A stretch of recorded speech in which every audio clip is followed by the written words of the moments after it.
Hello. I almost hit like another button that probably would have ended the stream. Hello.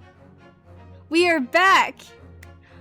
Finally, like after how long has it been since I played the Great Ace Attorney? I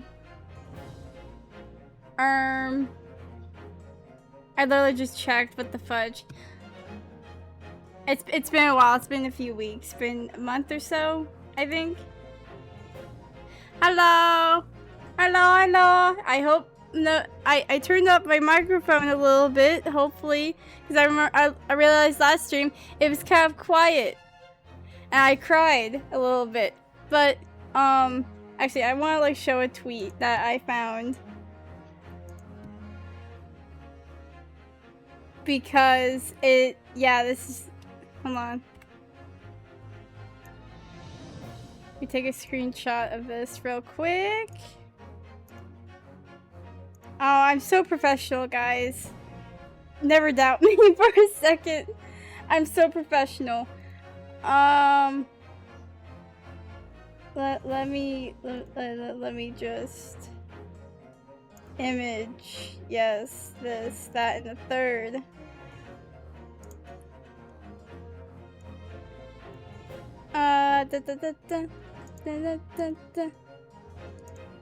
Okay. I do not plan streams. I do not optimize. I do not check on my audio. I go live, and if something breaks, I fix it on stream. That is just my whole thing in a nutshell. That is it. That's the send tweet.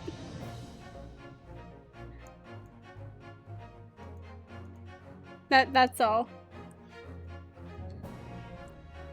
So, if there is any audio issues, please let me know, because I want to make sure this is good.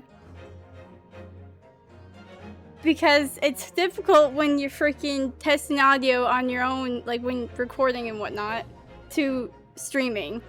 Because sometimes maybe Twitch will just be stupid. Oh, I need to check on... I need to look at achievement real quick, because it's in this case. No, Discord, don't... You don't have to let me know I can go live on there. Go here. I'm not gonna show what... Wait, what's this? This... Okay, I dug about every argument of shovels and spades. What is this one? Hold on, I need to look up this other achievement. Since I don't need to... Let me switch it over to that screen. Yay! I can bring the charms back! And Zeke's is still up on the ceiling.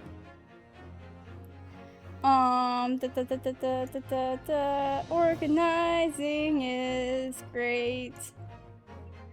I need to look up this last achievement because it's in this case. Locked achievements.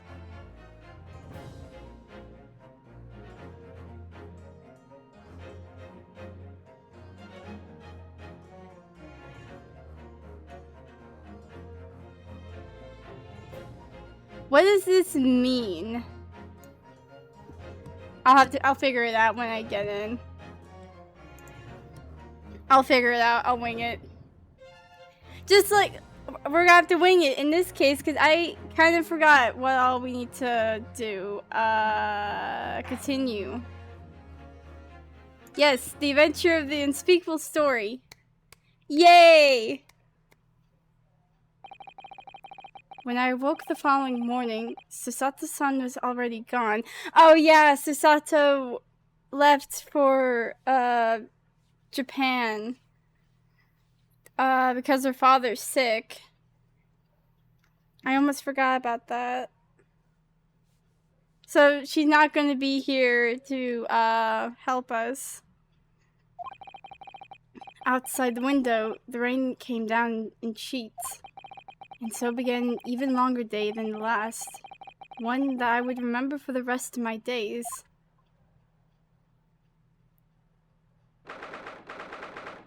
We won't have Susato with us!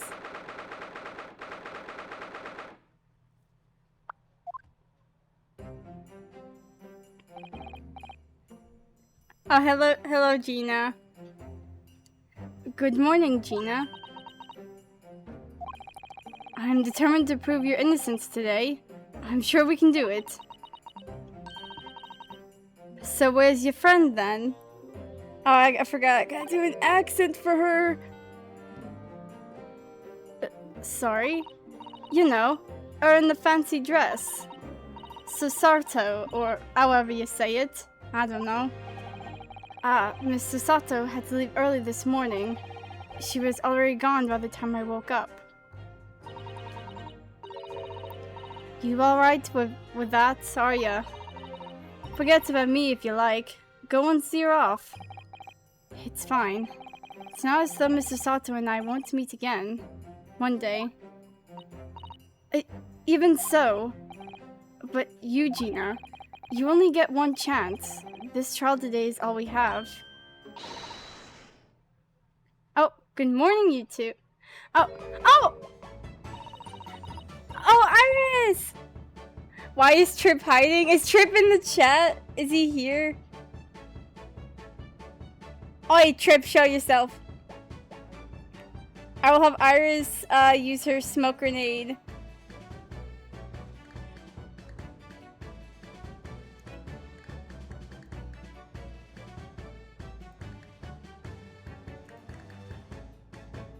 Look at Iris! She has Wagahai! Kitty! The baby! Oh god, I gotta do her voice. Hold on, I need a drink.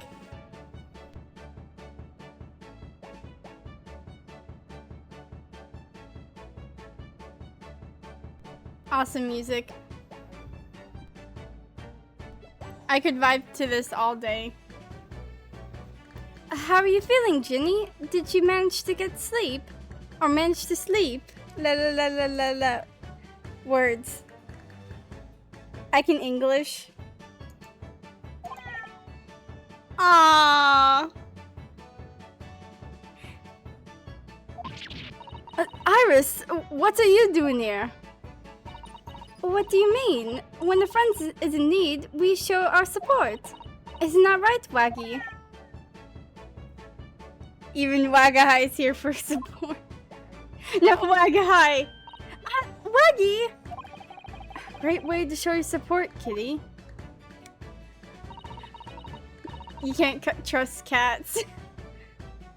Let them have a nose around. What Dom can it do? Oh, that reminds me. I bought a paper on the way in here. Now, would you like the good news or the bad news?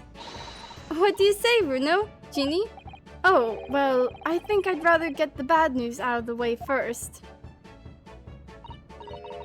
Nah, always take the good news first. You might not live to hear the bad. Yes, that question always gives away people's personalities. Let's not go there. A second psychological on me. Alright then, I'll give you the bad news first. A record amount of rain has... Words. I can... English. A record amount of rain has fallen this morning, and carriages all over the capital are struggling to move. The bad news was a weather report. So, I hope that Susie made her train to Dover, and that the train isn't delayed on its way to the port. Gosh, yes. Alright then, so what's the good news? Well, the rain is forecast to subside this afternoon. So even if the train is delayed, it should be able to make up the time later. Well, that is good news, isn't it? I couldn't give them monkeys, really. Actually, wait, I need to like look at the... You're adopted! No! That's awful. Wait, so Runo's adopted? Holy frick. And yet he had a 10-year-old tell him that. Okay. Armband, not that important right now, but it's very important. Do not disrespect the disrespect the armband. Tickets. Oh yeah, cat. Kitty. There's, redemption ticket issued from the pawnbroker owned by the victim, Mr. Windibank, in form of some handwritten notes on the back of a photograph. Her representation papers.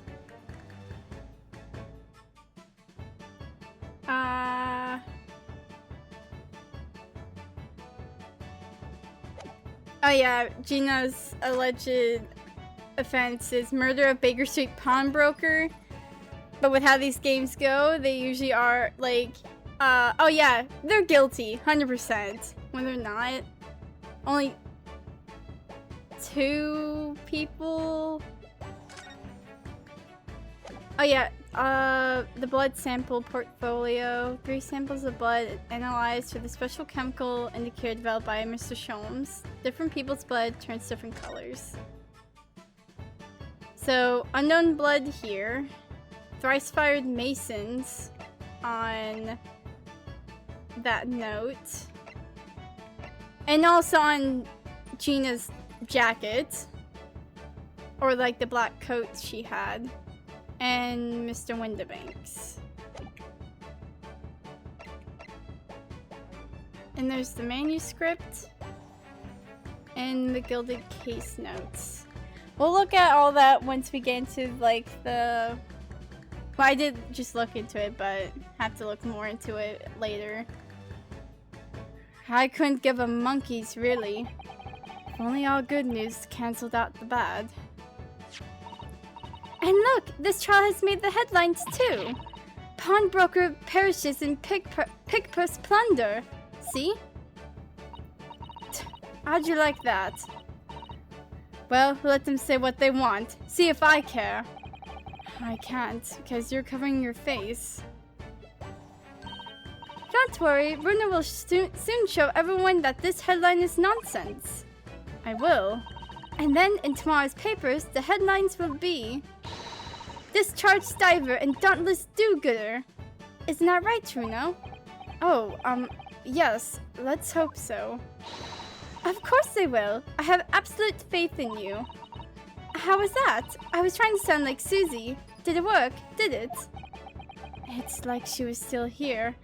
Oh. Oh, we got, the papers. For some reason. Good luck. Words. Good luck then, Bruno. I'll do what I can. Obviously, I don't know the law like Susie does, but still. I'll be by your side the whole time, giving you moral support and encouragement. You have a bazooka to my head, Iris. I'm not sure that big thing is as comforting as you think it is, to be honest, but thank you, Iris. That's very kind of you. Oh yeah? Iris. Yes, Ginny? Well, I was wondering is all about Sholmes. Did they fix him up alright? Yes, the operation was a great success. But Hurley still hasn't come around yet. I've asked a friend of mine at Scotland Yard to send a telegram as soon as he wakes up. I'm sure Gregson will let us know the moment there's news. Oh, right. Mr. Sato-san, no Mr. Sholmes. It's all down to me today, to prove that Gina is innocent of this crime. Miss Gina Lestrade, counsel for the defense. The trial is about to begin. Please make your way into the courtroom. It's time then. Yes, let's go, Gina. Iris. Lead the way, Bruno.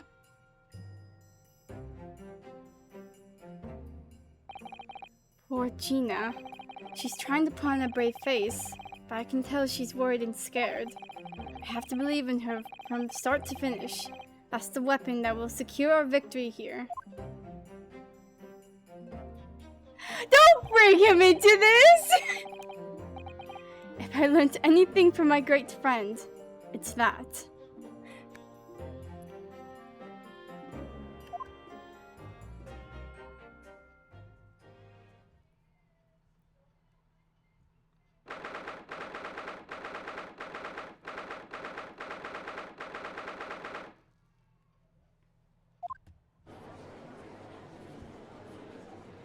Oh my god.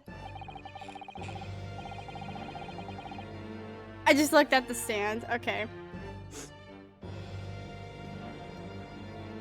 In the name of Her Majesty the Queen, I hereby declare this court to be in session. This trial shall determine the guilt or innocence of Miss Gina Lestrade. I now call upon the counsels for the prosecution and defense to declare their willingness to proceed. The prosecution is ready. The defense is ready. That's not the face of someone who's ready. Lord Van Zeeks, my lord, remind me, how many years ago was it that you withdrew from the public prosecution service? It was some 5 years ago, my lord. Yes, and then 2 months ago, you resurfaced somewhat unexpectedly, and here you are again today. Are there some circumstances of which the court should be aware that have led to this erratic behavior? In what one might describe as your former life 5 years past, you dealt exclusively in matters concerned with the highest echelons of society and government. Really? Yet today you choose to try a simple case of burglary and murder.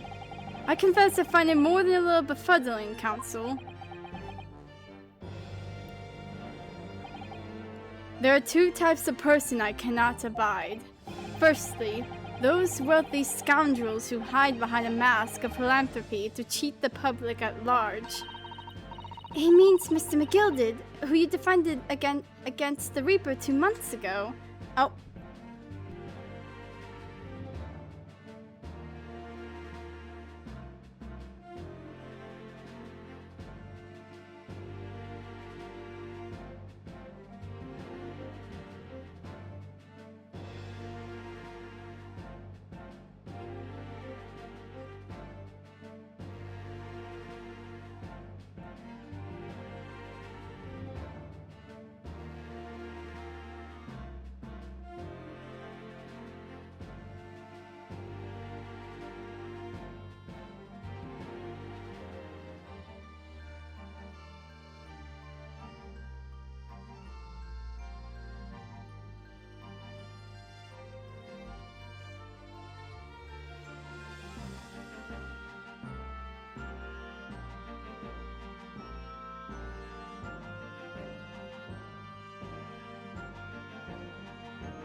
Okay.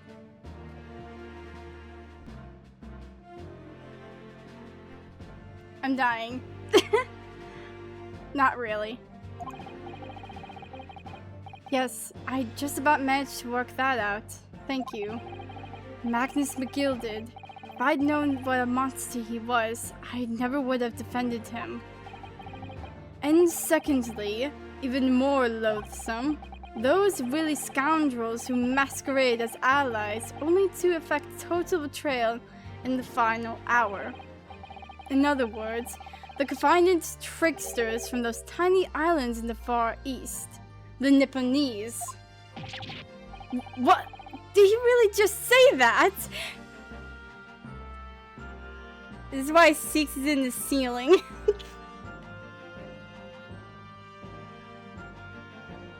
Bro. Thanks, Iris. We do not tolerate that in this courtroom.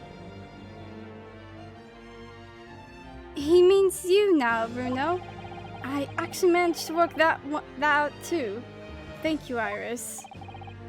Total betrayal? What are you talking about?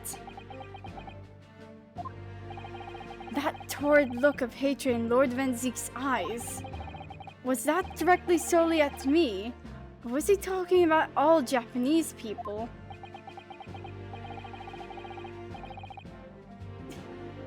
No kidding, Judge! An alarmingly scathing explanation, Lord Van Zeeks. Still, the judiciary welcomes the return of the so-called Reaper of the Bailey, feared by all London's malefactors.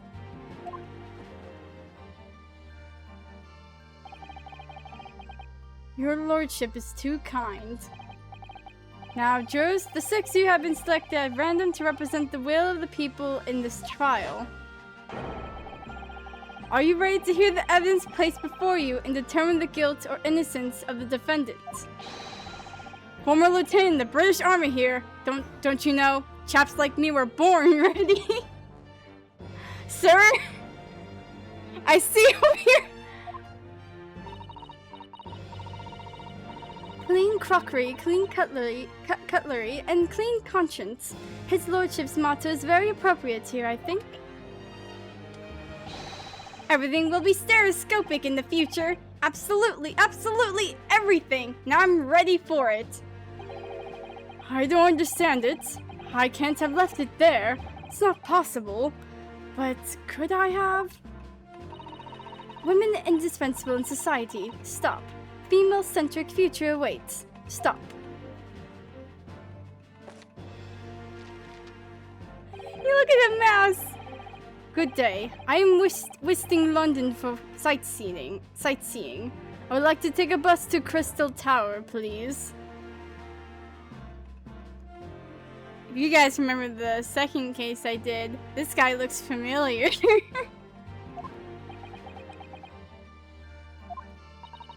Is something wrong, Bruno? Oh, not exactly. It's just... I'm fairly sure I recognize these jurors. Almost all of them, in fact. Really? Funny coincidences like that do happen from time to time, don't they? Oh, you won't believe it. But it is quite strange. The jurors are chosen at random from London's 6 million inhabitants, you know? So I've been led to believe, but something tells me I'm being duped. Don't break the game's fourth wall. Very well. Now, Lord Van Zeeks, the court calls upon the prosecution to introduce the facts of the case. As you wish, my lord. Allow me to begin with a word of warning to the ladies and gentlemen of the jury. In short, there has never been a more self-evident case of cold-blooded murder. The victim, Mr. Pop Windebank, proprietor of a pawn shop on Baker Street, was shot from behind and died instantly. The prosecution presents this photographic print of the crime scene.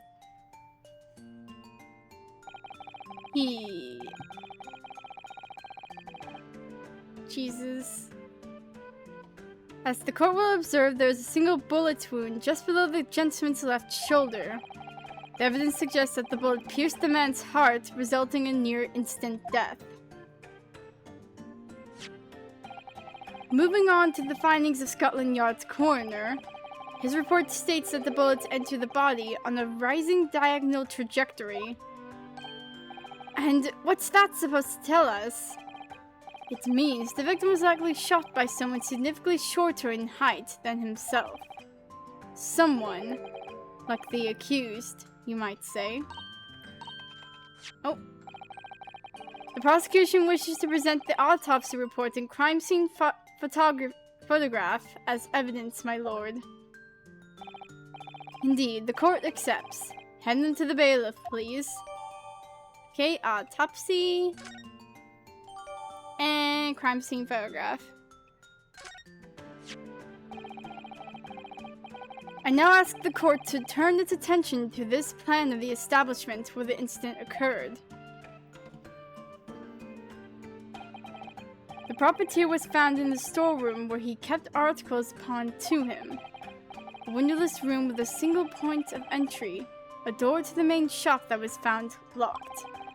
In this sealed chamber, there was only 2 persons present. The victim, Mr. Windibank, and the accused.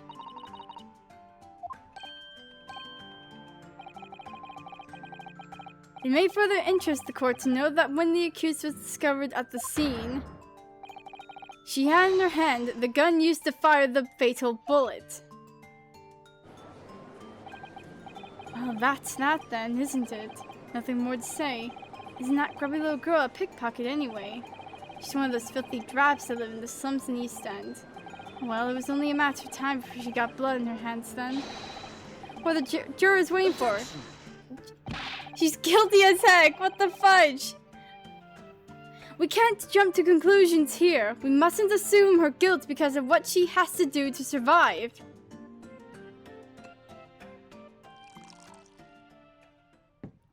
If you chuck that thing. My learned Nipponese friend, it is you who mustn't jump to conclusions. The prosecution has barely begun presenting its case. Conveniently, this appalling act of murder did not go unobserved. There were witnesses. Good gracious! After the testimony, this girl's true nature will be exposed. Pitiful pick purse or cold-hearted killer. Here's to establishing the truth.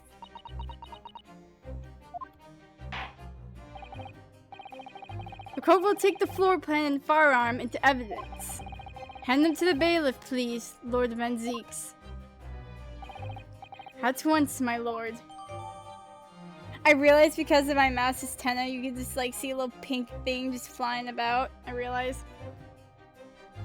Just like hiding right behind me. Okay, crime scene. And the gun. This isn't good. I feel like the mood in here has turned very gloomy all of a sudden, Bruno.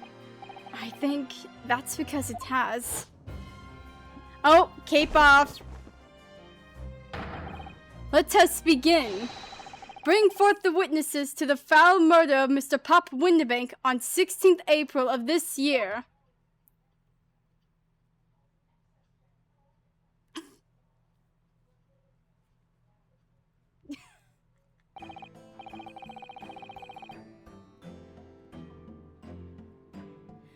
I want to point this out before continue on. This is the trial where I absolutely am the biggest hater on Gregson, and you will find out why. Witnesses, state your names and occupations for the court. Name's Nash Skulkin. Occupation is baddie. Professional baddie.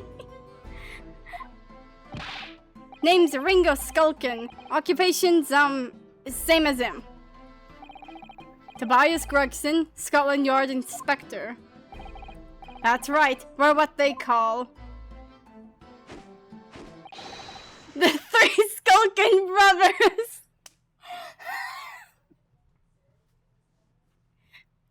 Gregson's like, I'm not a part of these guys. I hate this so much.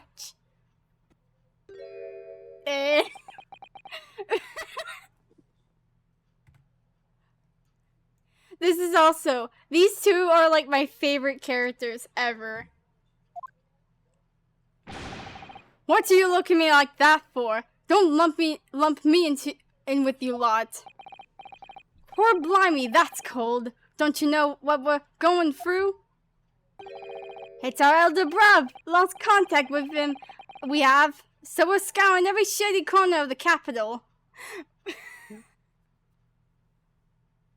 Do you guys think they look related to Gregson? I wouldn't be surprised. What the frick happened in the music? And then last night we come across you, the very spit of the bloke. Ain't that right, Ringo? He is, nah, she is, the very spit of him. So we decided there and then what we was gonna do. We was gonna call ya. Meh. And they have Big Bro Skulky. They remind me of Mario and Luigi. Yeah. Come on, leave it out, you two. Skulky skulkin'? And that's before he runs out of chips.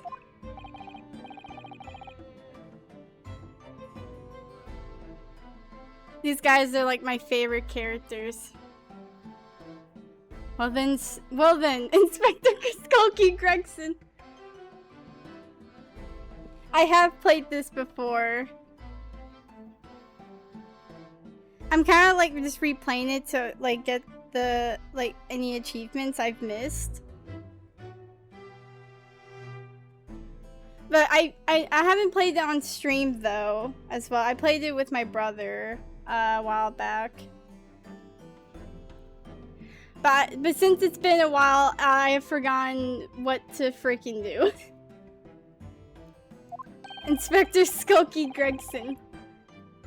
Begging your pardon, my lord, but the name's Tobias.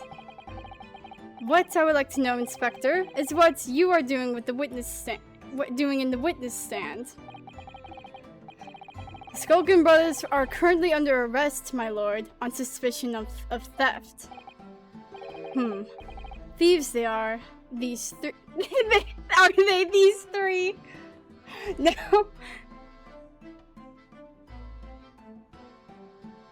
I was about to say something, then I'm like, nope, can't say it.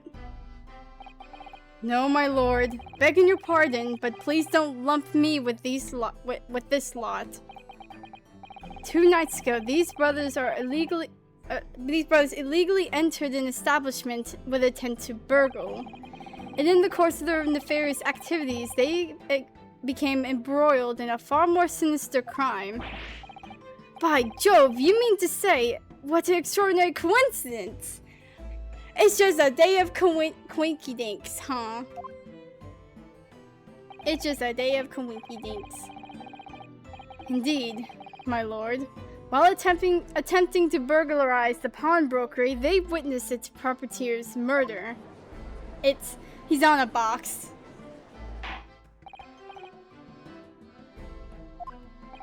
Mario and Luigi in the courtroom. The various trespasses of these brothers is not the subject of today's proceedings, though they will naturally face trial in the very near future. With your lordship's permission, I'd like to remain in the stand to keep these gents on the straight and narrow. They are my brothers, after all. Of course, Inspector. Skeptical as I am about the caliber of these witnesses, I will permit them to take the stand. Mr. and Mr. Skulkin, you will now testify before the court. Describe the events of the night in question and what exactly you saw. Happy to? Cause a Skulkin's never skulking. I love how they're just like, yeah, this is our bruv here. He with us. Get out of it.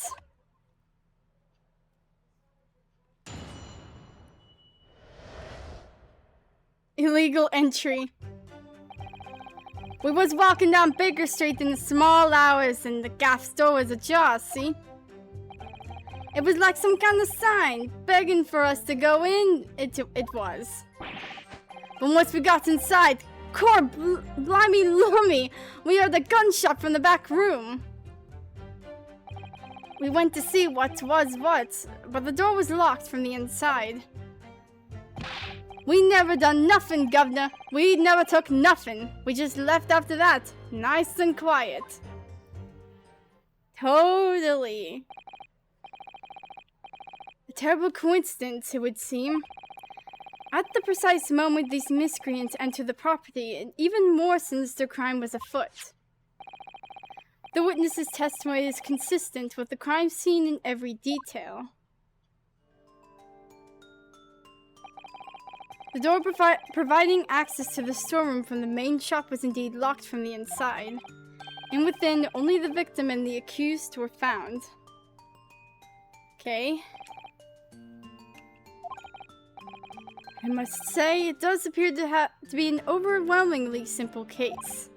Still, the defense may cross-examine the witnesses now, of course. Counsel, if you please. Runo! Lock the frick in, okay? I also gotta lock the frick in. Counsel? Yes. What's the matter, Runo? Sorry, I was just stunned into silence for a minute by the blatant lies being told by that pair in the stand. I know that's all nonsense, because I saw it with my own eyes. Just have to expose their testimony for the pack of lies it is. Okay.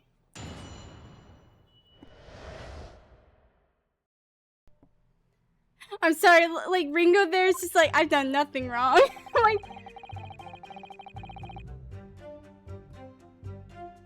Okay, before... Oh god, do I know how freaking G, it's G to save.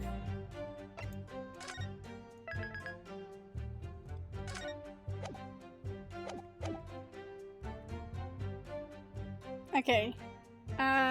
Need to look at evidence. Hey, look. Pawnbroker perishes in pick-post plunder. How awful. For Ginny, I mean. But tomorrow's headline will be, Discharged Divers Dauntless Do-Gooder, right?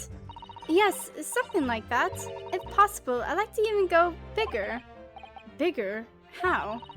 Proud pickpocket protects planet post-trial. Perhaps? Protects planet? Ooh, I can't wait for tomorrow now. It's going to be so great. Okay. What's this? There's a sensational story lower down the front pages as well. Look. Ministry Mole. Classified secrets may have been leaked overseas from Ministry of Justice. For a 10-year-old, Iris certainly has her finger on the pulse of world news. It's about secret communications between Great Britain and its allies. Apparently they're being intercepted by hostile nations. Communications are being intercepted, but how would somebody be doing that? That's the question, isn't it? I've come up with 3 different possible methods so far. Are you looking for a new career, Bruno? No, of course not. I wonder, perhaps this is what Lord Strongheart was talking about yesterday. Yes, it could be, and it could explain why he has Grexy running from pillar to post at the moment.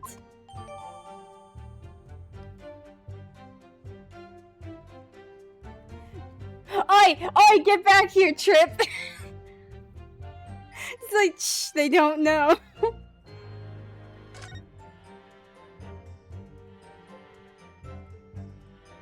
Government secrets are being leaked. Let me out of here.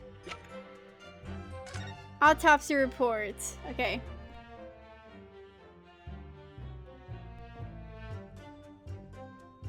From 1 to 1:30. Reporting party, Ryunosuke Naruhodo. Wait, who was the... Dr. Stevens.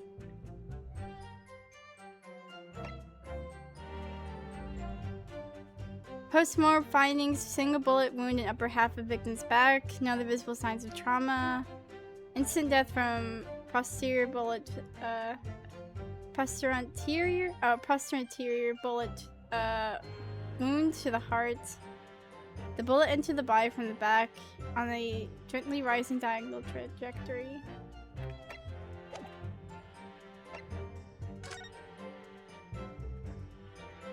Yep. That's a corpse. Oh, jeez, we're gonna have to like point this out. Whose signature is this?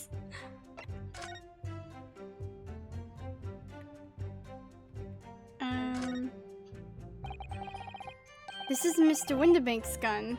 The cylinder is completely empty. Mr. Windibank always used to keep this gun to hand on his shop counter.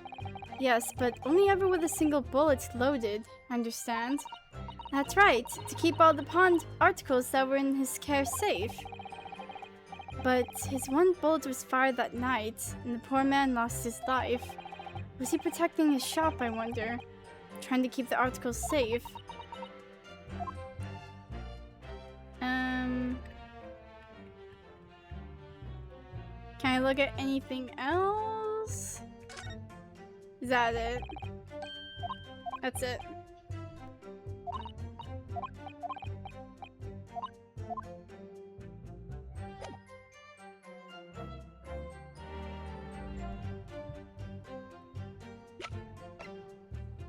I highly doubt that,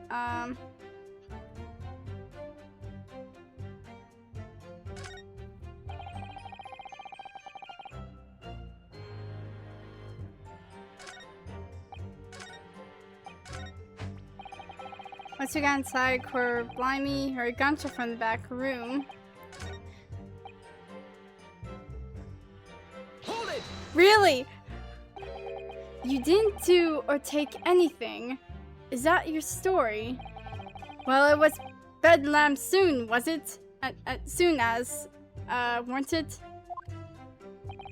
It was, Nash, it was. Didn't even have time to pull me Dukes out to me Lucy Lockets. What? What is he saying?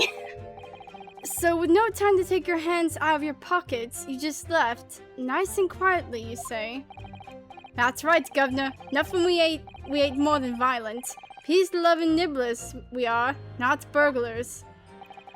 We are, Nash, we are. Never even pulled me Dukes out with me Lucky Lockets. Okay? So you'd clearly like us to believe. Eh? Come again?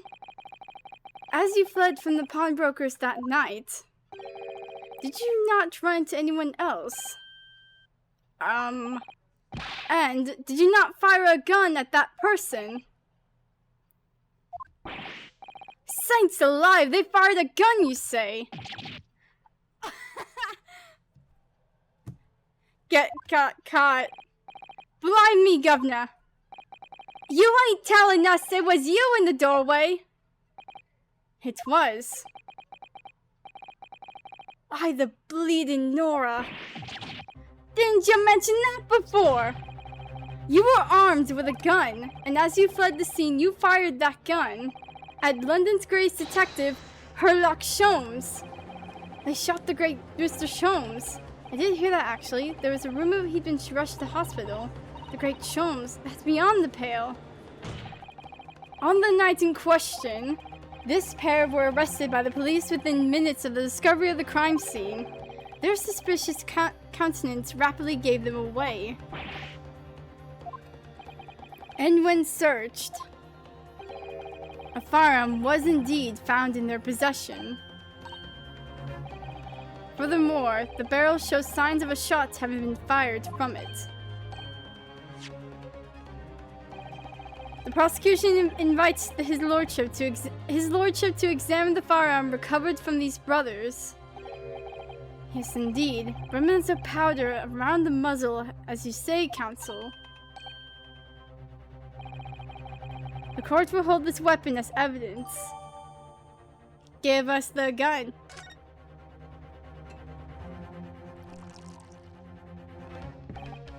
Now, my learned Nipponese friend. Yes. Here's to your successfully presenting the evidence. Eh? Okay, let me look at this real quick.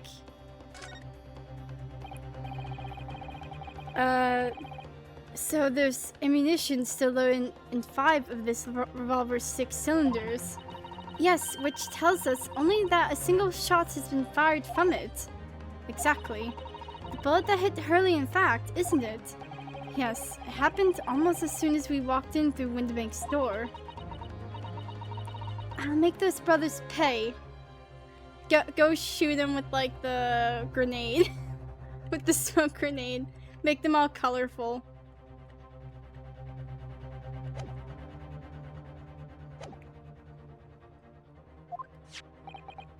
For yes, there are the telltale signs of spent powder on this gun, and a single bullet missing from the cylinder.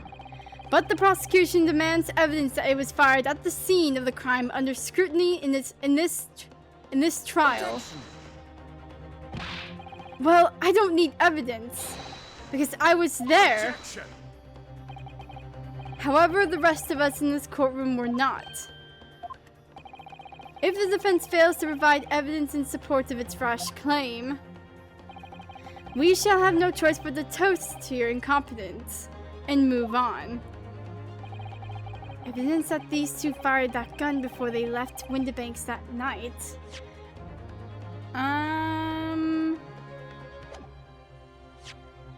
Let me... Yes, I'm doing the freaking save thing, whatever.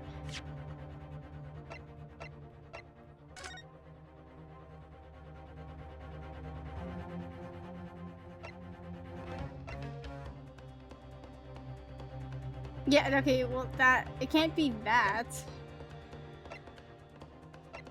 Can it? Wait. Well, okay, well that has to... I have to present this, because this is the only...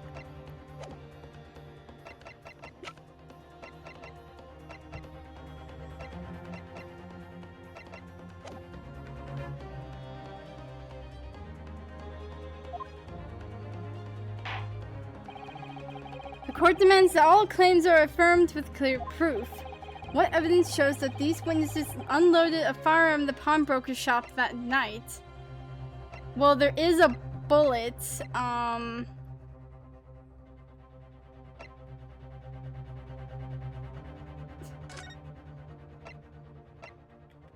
It has to be like this picture we took. It has to be Sholmes's. Take that! The evidence is in this portfolio. What on earth have you there, counsel? During the course of our investigations, we discovered a number of bloodstains. Not trusting the police to do the job they're trained to do. How arrogantly Nipponese of you. Well, anyway, we analyzed all the blood samples we found and recorded the results in this portfolio. And you claim to have the evidence the court is demanding therein. Yes, my lord. No more dallying then, counsel. Present the pertinent evidence at once. What do you have in your portfolio that proves these witnesses unloaded a firearm at the scene? Well, you just... Take that! What is that? Explain. It's a photographic print taken at Windibank's pawnbroker on the day of the incident. From the scene of the crime, is it? Is that a bullet hole? If my eyes do not deceive me, it appears the bullet is still lodged there. Yes, as your lordship noticed, the bullet pierced Mr. Windibank's calendar. The date shown being the 16th of April, the very day of the pawnbroker's death. The incident occurred at 1 hour after midnight. But this incident indicates that separate shots had been fired sometime after the calendar had been set to the 16th. That's right. And while it isn't irrefutable, the defense believes this is credible evidence that the witness did fire a round from their gun in the pawnbrokers that night.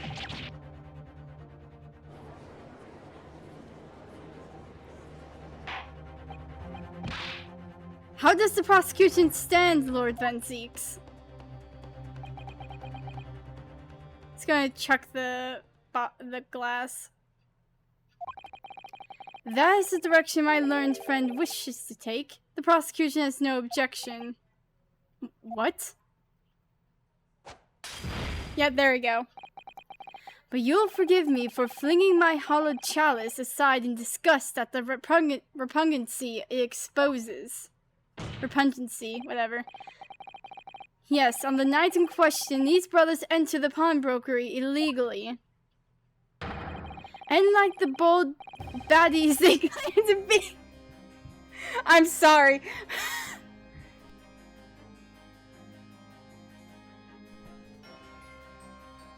And like the bold baddies they claim to be, opened fire on the new arrivals before fleeing back onto the street. Hey, take it easy there, Governor. You're gonna land us in the soup. We had a deal. You weren't gonna get into them details. Tell him, Skulky. Tell the book straight. Like you're my brother. I have nothing to add. So he knew, did he? Von Zeeks knew their testimony would almost certainly expose the extent of their crimes. It would seem now that I owe my learned Nipponese friend a word of gratitude. What do you mean? What I mean is that you have helpfully confirmed an important fact.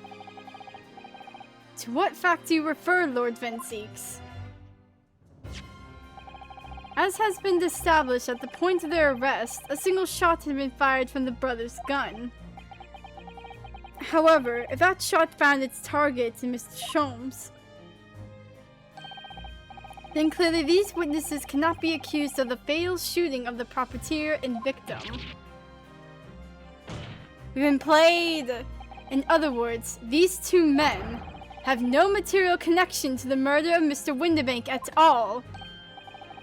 So that's it. Bro! That's it! We didn't have nothing to do with it! I'm so sorry. I'm so sorry. Their faces, they have so much joy and whimsy. Wait, how old are these guys? They're... Okay, so, yeah, he's the youngest, the oldest, okay. We have nothing to do with it! Raccoons, nah, anyway, raccoons. We didn't, Nash, we didn't. That's what I reckon. Your crimes include unlawful entry, intent to steal, perjury, and, let us not forget, attempted murder. Quite a catalog, eh, fellas? We're in it for it now, bruv. Now then, let us take a moment to consider the aforementioned great detective, Mr. Herlock Sholmes. It would seem the man patronized the pawnbrokers in question somewhat regularly. Where's he going with this? Mr. Sholmes appears to have take pleasure in tinkering with eccentric machinery. Eccentric? It says who? Not me. Don't give me that look. He installed a pair of machines like this one in the victim's shop. Oh! That's one of Hurley's red-handed recorders. What is that, Counsel? Is that the appearance of a photographic contraption? As your lordship has surmised, it is indeed a camera attached to a small timing device. Every half an hour, it automatically photographs the interior of the establishment. The idea being that if a thief were to break into the shop, he would be caught red-handed. The prosecution has obtained the photographs taken by the device on the night in question.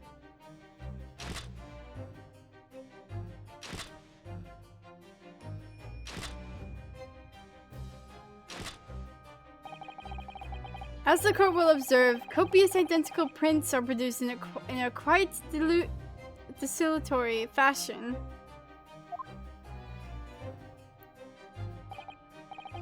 Rather oh my god, I can't speak. Rather prodigal, I feel. In fact, there are 2 such devices in the victim's shop, my lord.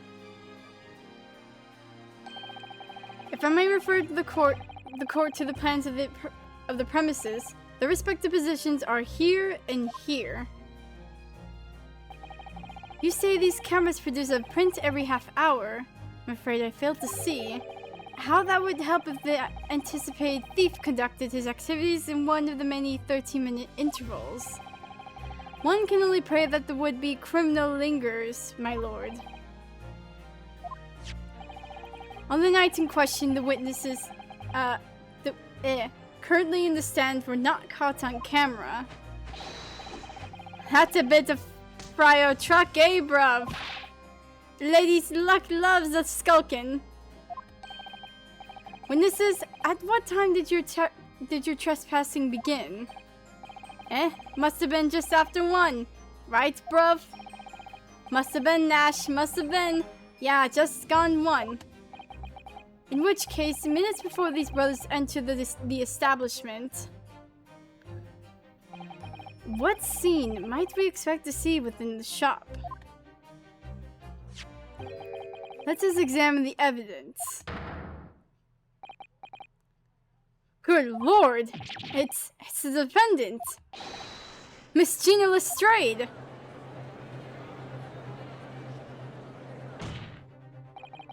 As the court can clearly see,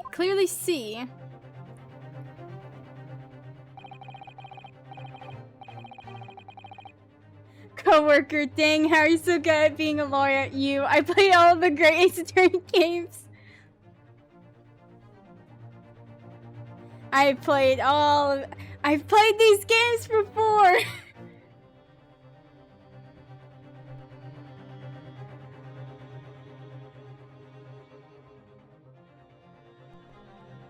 Well, see, in most of these cases, you're defending someone and they're actually, you know, not guilty. Like, it's so rare for you to be defending, someone who's actually guilty. Like, 2, which was Matt on Guard and, Magnus McGilded. I've got 5,000 hours on Ace Attorney. Oh god, do I dare look at how many hours I have on Ace Attorney? Why do I have notifications on Discord? What the fudge?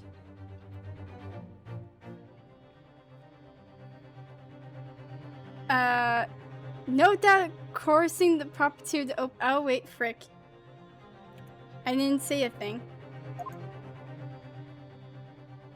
I clicked on a different tab and I forget. Oh yeah, I have to like pause the game or whatever. What the fudge?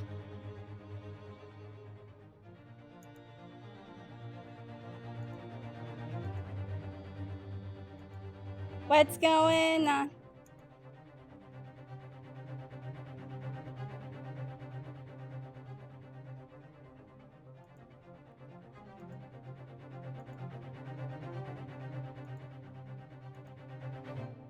Yes. Okay, as the court can clearly see, the accused is pictured, gun in hand, facing the victim over the shop counter, no doubt coercing the proprietor to open the door to his storeroom. Quite. One can only too easily imagine the events that unfolded.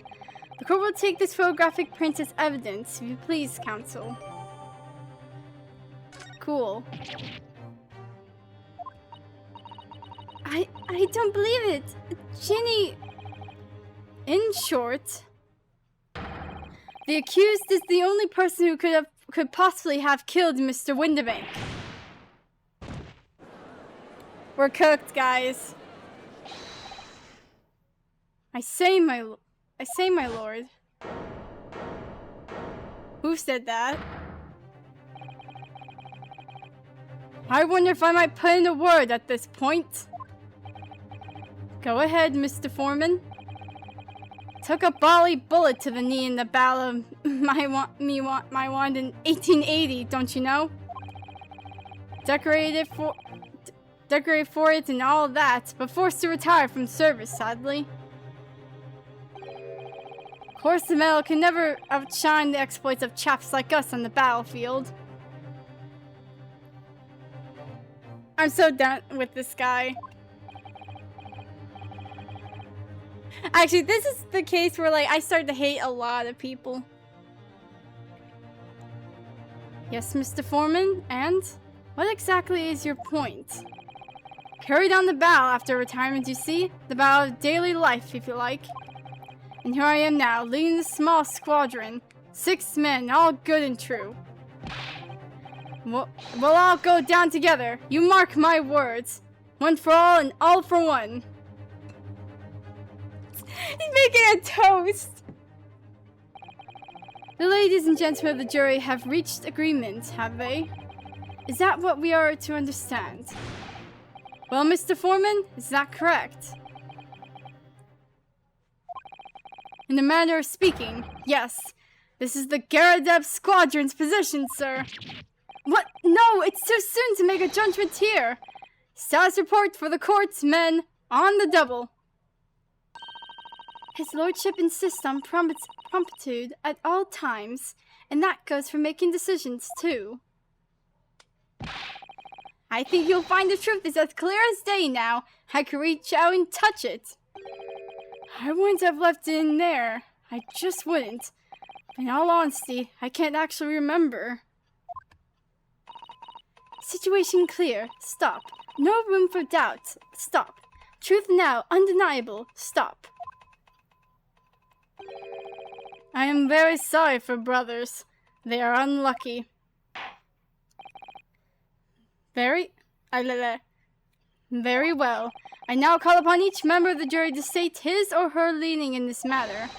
Announce your considered verdicts to the court. Guilty. Guilty. Guilty. Guilty. Guilty. Guilty. Guilty. The little mouse.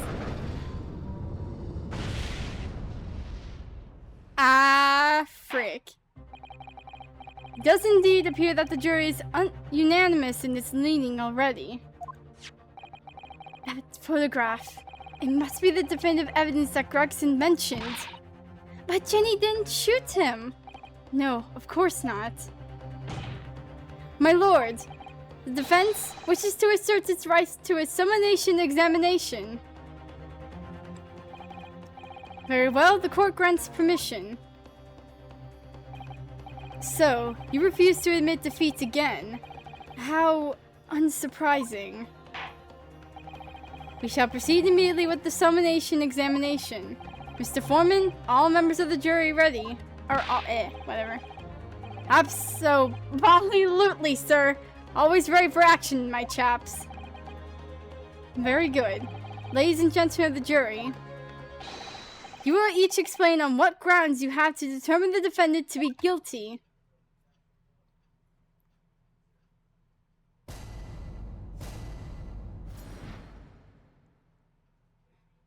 Mr. Garadeb, I swear to God.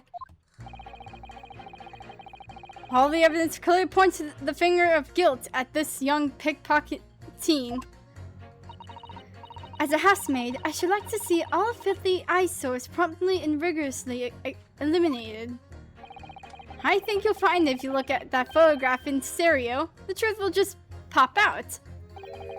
If I have left it in there, I should think there will be repercussions by now. Mind made up. Stop. Global radio transmission, a verdict to follow. Stop. In Motherland, we say never judge by clothes, judge by head. I'm convinced brothers are innocent. Sir, this isn't about those brothers. Like, they're innocent of... They probably didn't shoot him, but like... The circumstances of the crime and the evidence do indeed implicate the defendant rather comprehensively.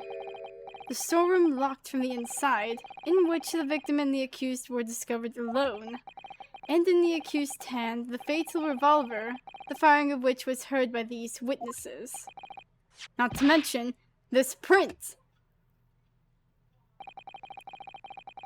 Take it from a chap who's seen action in the battlefield. That young girl's on the verge of pulling the bally trigger. Thanks a lot, Mr. Sholmes. Oh dear, these cameras were supposed to help, not hinder. I'm afraid I think you'll have an uphill struggle ahead of you. But Gina didn't shoot Mr. Windibank. Which means there's more to the situation that we've yet to see. Agreed. You have the floor, Counsel. Proceed with the summonation examination. I can barely see, freaking, like, Ringo or Nash there. No, it's like Ringo. Is Ringo there? Yeah. Defense's rebuttal. Actually, you really can't even see him. I'm hiding Ringo. That's funny. Oh, no, go back. Okay. I'm gonna, be right back.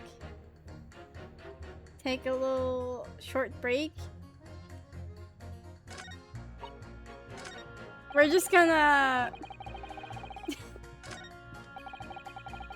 have this. I've hired this man to stare at you.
Beep.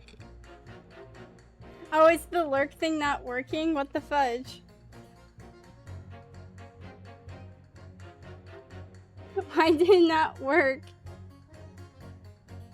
Wait, do I have it on a cooldown or something? Let me check.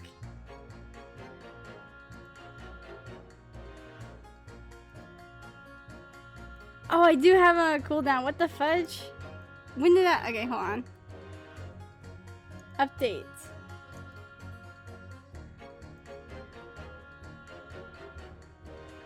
Bruh, okay.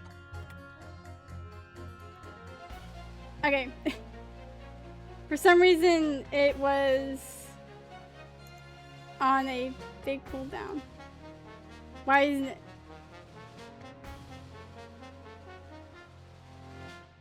Dun, dun, dun, dun.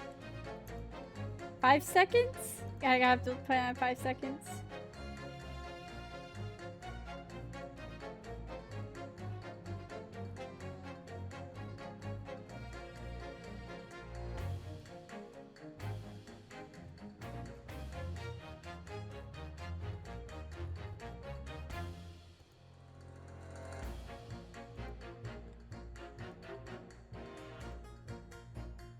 Okay, yeah, there we go.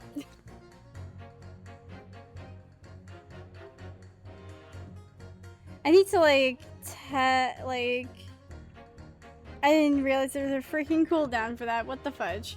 Okay. No, we gotta talk to Mr. Garadeb first. Even though this is the case where I just lose brain cells with everyone here. Points the finger with guilt. Hold it! Okay. You're Mr. Natsume's landlord, Mr. Garadeb, aren't you? We really must stop meeting like this. You're that lawyer chap. Well, there's a turn up for the books. Yes, rather a turbulent time we had back then. Some extraordinary events took place at your house, that's for sure. Luckily, Mr. Sholmes and I were able to get to the bottom of it all. I think we did rather a lot for you, didn't we? Oh. Okay.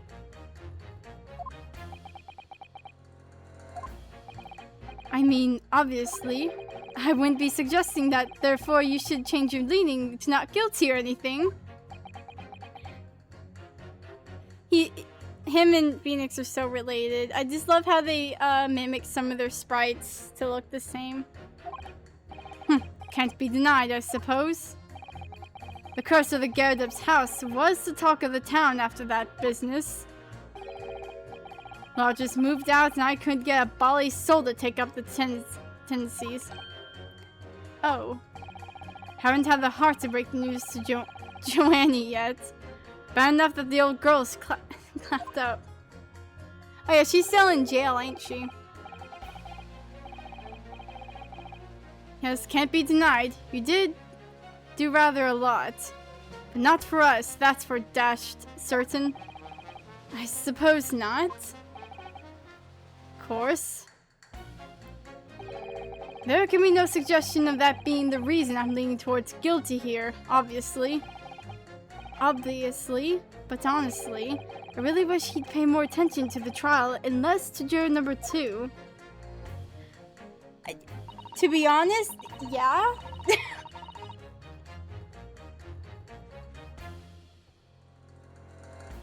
Hold it! Polishing the bench, I see. Again. A maid's work is never done, and that a blemish must remain. What exactly do you mean by filthy eyesores? Oh, my way to market for his lordship. I have to pass through the East End. The place is full of beggars, pig pursers, and crossmen, the scum of the earth. A little harsh, perhaps. Let me be plain. If it were up to me, all those back slums would be made spick and span or eradicated. At least we have people like the great detective working to achieve these important goals. You're referring to Mr. Herlock Sholmes? That's right. I like to keep abreast of his exploits by reading Rent's magazine in between my duties. He does wonders cleaning up London's streets. In my opinion, he should be declared an honorary maid of the capital. Yes, he should. Mr. Sholmes, a maid? I mean, he has worn a dress before. It's really quite unforgivable. Gutter scum having the audacity to shoot our very greatest detective. Minor detail, it was the 2 brothers in the stand who shot Mr. Sholmes, not the defendant. A minor detail indeed. They're all gutter scum as far as I'm concerned. Well, it just might be an idea to get our facts straight. Anyway. Yes, alright. I shall amend my statement.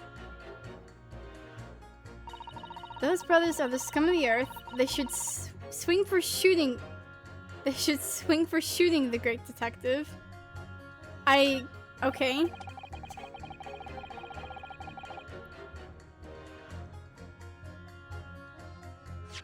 Wait, let me look at that picture again.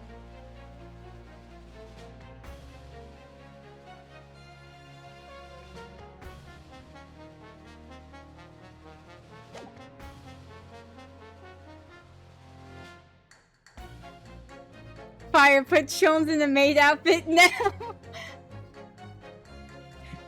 That's it. Get in the maid outfit.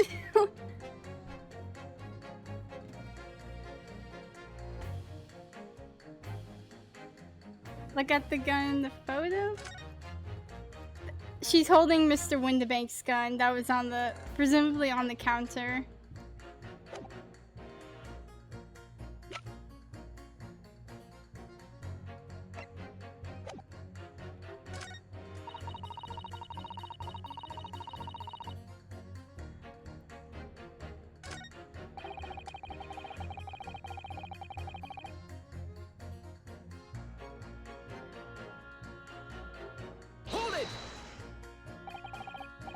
What do you mean look at the photograph in stereo? Sorry, what? Don't you know? If you look at the photographic print normally, it looks as though the pickpocket girl is about to shoot the victim, obviously. Protection. But there's no indication that the defendant ever fired the gun. All I'm saying is that if you look at the same print in stereo, it could reveal all sorts of new information. By any chance, are you a fan of stereoscopes? Oh, how'd you know? Let's call it a lucky guess. It never gets old, seeing the two prints merge into one before your eyes. It's extraordinary, it's captivating, it's the height of modernity. Of course. Oh yes, I think you'll find that the stereoscope is here to stay, giving us new perspectives we could only dream of before. It's the greatest invention the world has ever seen.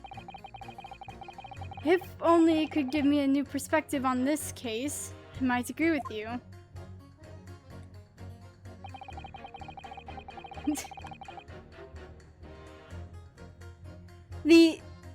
Hold it! What exactly have you been muttering about all this time, sir? You keep talking about having left something somewhere, or something like that. Ah, so sorry. As you can probably tell, I'm a surgeon. A surgeon? That totally passed me by. Of course, people conducting surgery in this country aren't considered to be doctors. Oh no. Even though me and my kind are at the forefront of medical science, real brains in the field. So, what is it that you think you've left behind? Well, that's a little embarrassing to be honest. You see, I was operating on someone yesterday. Standard thing. Went in through the abdomen. But when I finished the procedure, I couldn't find my scalpel anywhere. What? Did he? Surely not. Exactly. Surely not, you say to yourself, don't you? Worrying, is it? Fire check Discord DMs. Oh god, what? What was I sent?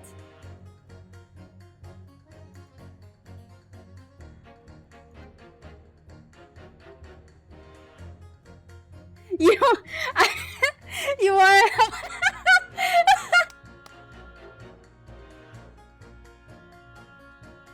I mean, if you want to, I wouldn't mind.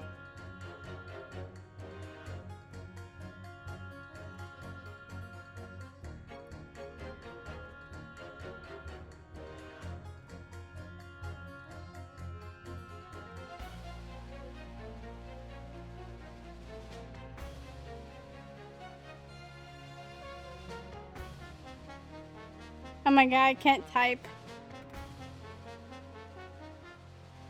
Yes! Also, Mage sent me the freaking video. That's it! You're putting on the maid outfit! I need to, like, respond to a DM real quick.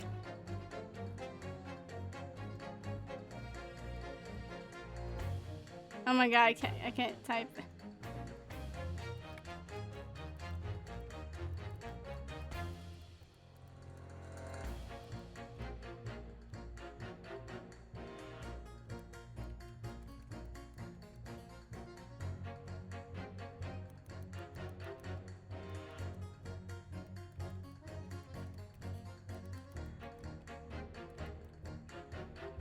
Oh god, gotta like.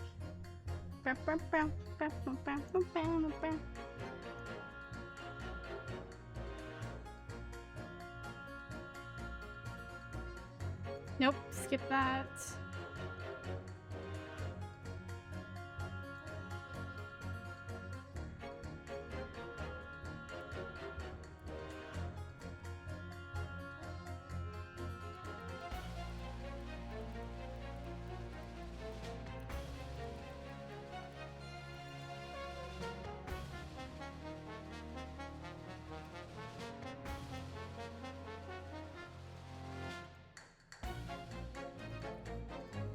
Okay, let me get in. Hello. Hello. Let me make sure Discord.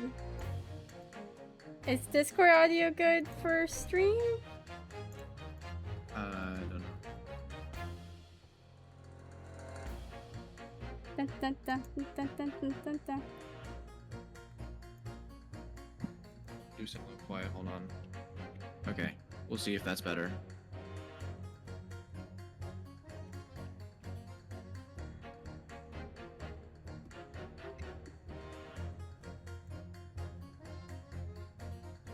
Okay, let me like share my screen so it'll be easier. Okay, mic is now closer and it's much better. Okay. Mage, is audio I'll have to good mute on stream. stream? I did bring the mic closer, so it should be better. Okay. Gotta make sure. Okay, Mage Okay, says he it's said all yes. good. Okay. You wanna voice the old man? Sure. Yeah, just like voice all the Um. guy characters because I can't. I I'll try suck my at this. best. Alright, we got an old man. That's what's been troubling me this whole time. Could I really have left my scalpel inside the fella's belly? No, of course I didn't. Of course I couldn't. Oh wait, let me oh. So, there you have it. Like I said, a little embarrassing, really. Oh, where the heck is your avatar? Oh, I forgot your freaking I forgot your Asgore. Oh, one quick second. Okay.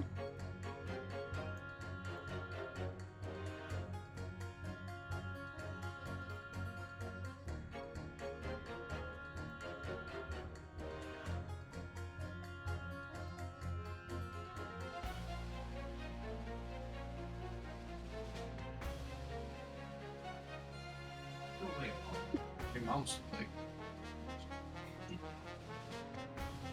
The GIF is killing And me. I'm back. Welcome back. You mean the GIF I sent you?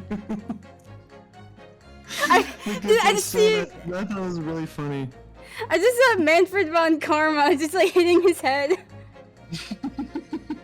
Repeatedly. Bunk bunk bunk bunk. Blah blah blah. Here, hold on. Let me can I copy and paste maybe?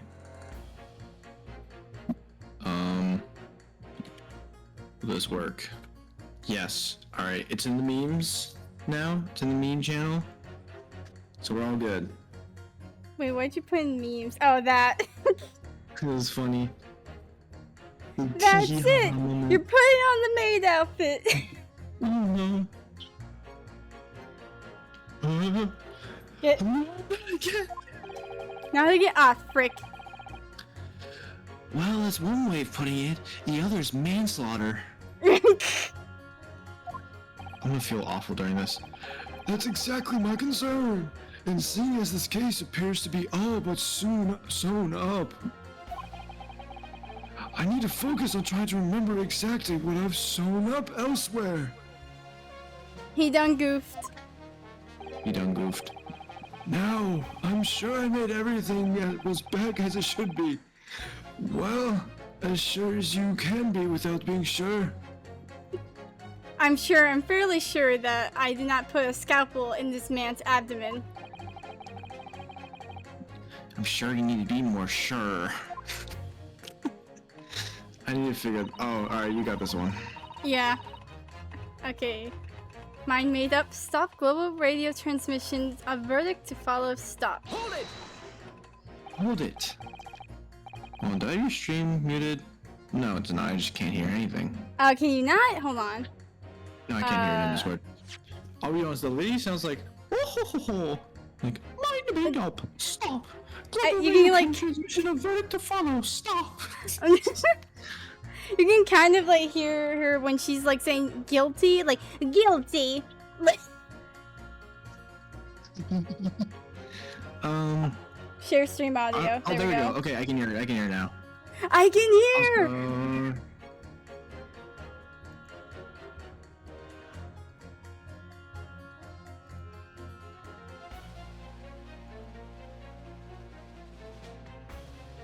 All right. Mind made up. Stop. She sounds like what a librarian would be in a movie, like a cartoony kind of movie. I feel like. I feel like they use like a voice more of like rich, sophisticated, especially with like older librarians. I don't know what that is about that. Yeah. Sorry, radio transmission? What do you mean? Are you from the Far East? Stop. Yes, from the Empire of Japan. All communications within Far Eastern nations used to take place by mail. Royal Mail streamers, streamers, what? Twitch streamer. Twitch stream, live on twitch.tv. Royal Mail steamers take more than a month to complete the journey. But now we have the electric telegram, so we can send messages using electrical signals. Thousands of miles of cables have been laid along the ocean beds, connecting the entire world.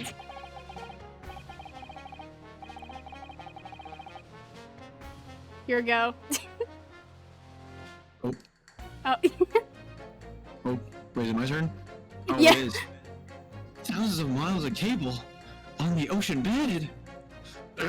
Makes my head hurt just thinking about it. Let me cry. Kid starts crying.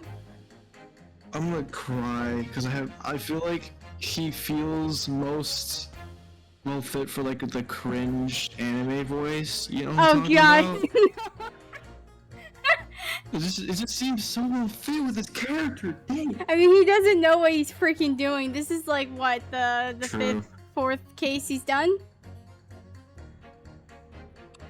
Good question. Question Let's mark. find out next time.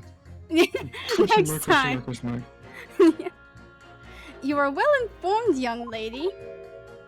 Aww. But cables will soon become a thing of the past. Stop. And just when I was starting to catch up. Radio transmissions is the future. Stop. Messages carried over airways to four corners of globe. Stop. Excitement growing. Stop. Atmosphere electric. Stop. Right. Try not to wear out your fingers. Aero wireless telegraphy. I'm gonna telegraphy. Telepathic. Driving technological revolution. Stop. And people say inventions like the stereoscope are the height of technology. What utter piffle. I can't understand it. Really can't. They're just silly toys. Oh. Oi, he got beef. Yeah. Excuse me. He's having thoughts. Excuse me. Juror number 3. Sorry to interrupt when you're obviously fuming, but... Why did you give him this voice? What? What? What? Wah.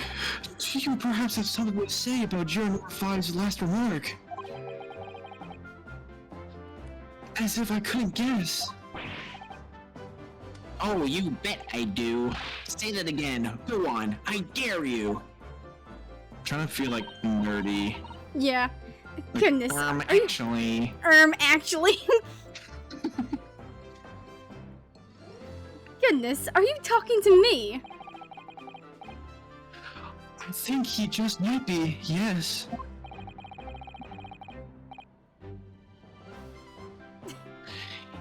You think stereotypes are just toys, do you? Stereotypes?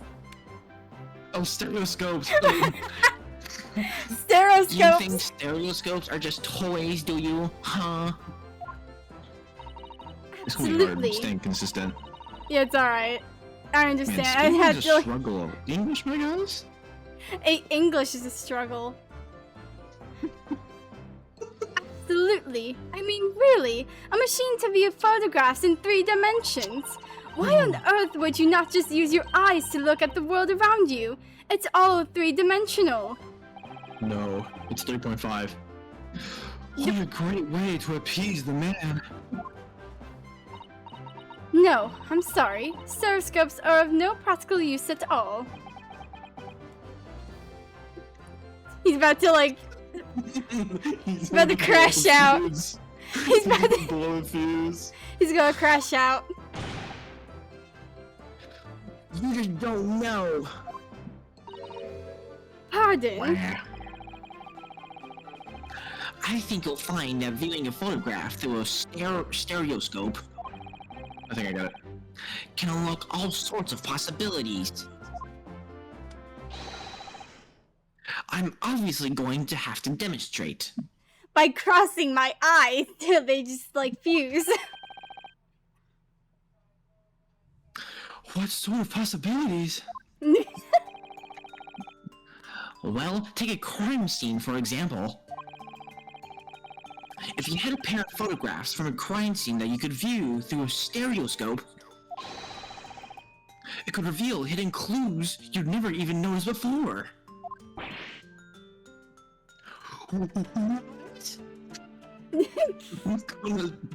Punch a hole in a wall. Like, holy frick. Have you got any, Bruno? Any prints we could look at with a stereoscope? Yes. How about this print here? It should do the trick, I think. How about where... this print here? It should do the trick, I think. Like this. Take that. Oh, wait. I was wrong. I can't actually think of anything we could use at all.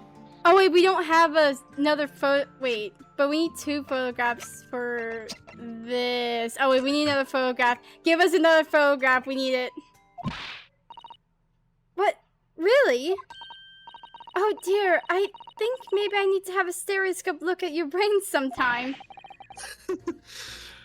What's that supposed to mean?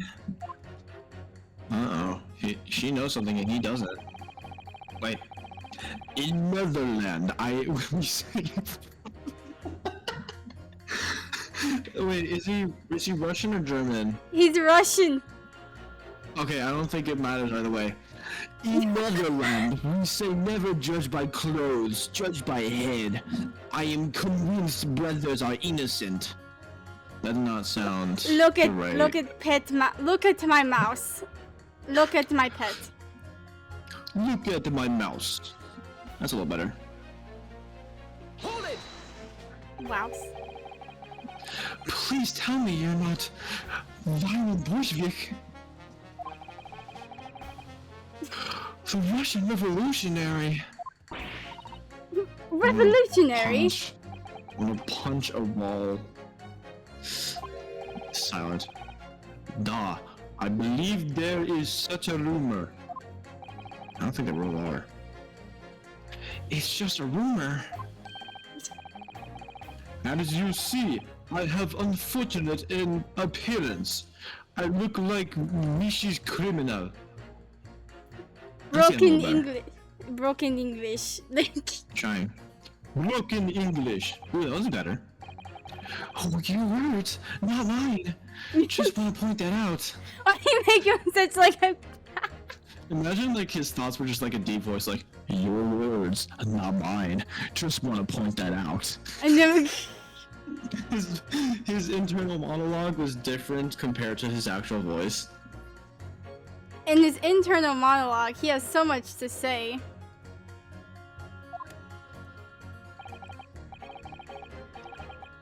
Call me. I did not get it. People call me revolutionary, murderer, autocrat. I've forgotten it. Just give it time. And which glove fits?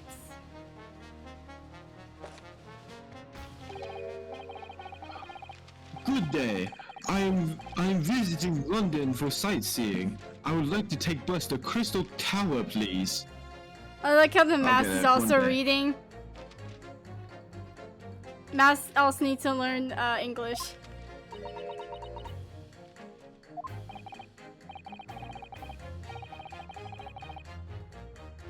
Right. That didn't sound staged at all. You'll forgive me for having my doubts. Press X His to thoughts have doubt. a different voice now, guys. To be treated like vicious criminal all the time. It is very painful.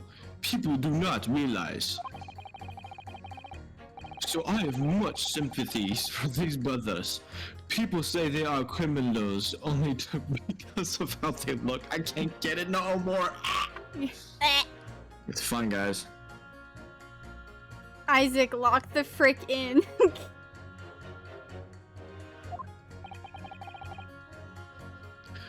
The Skulkin brothers. Da, maybe they went inside pawnbroker shop.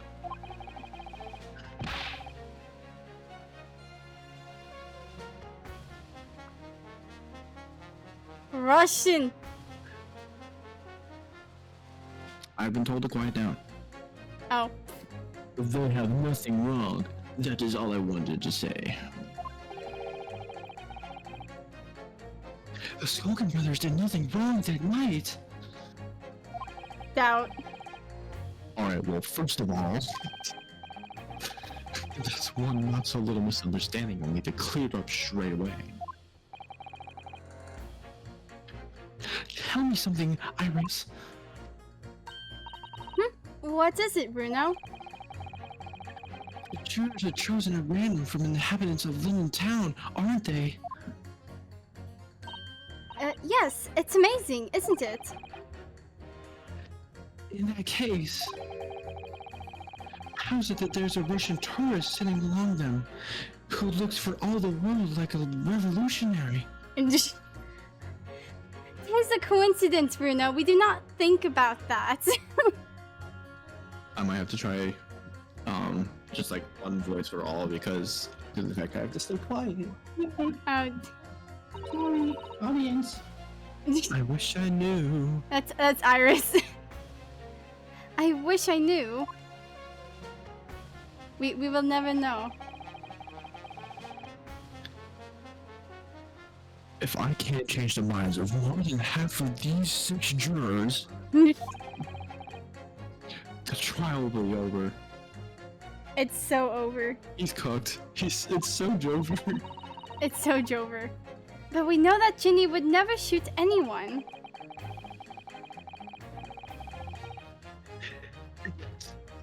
Oh.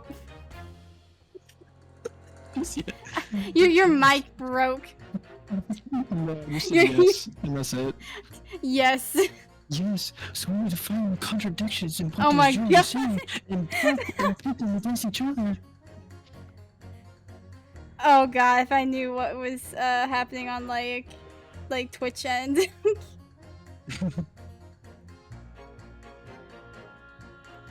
Alright.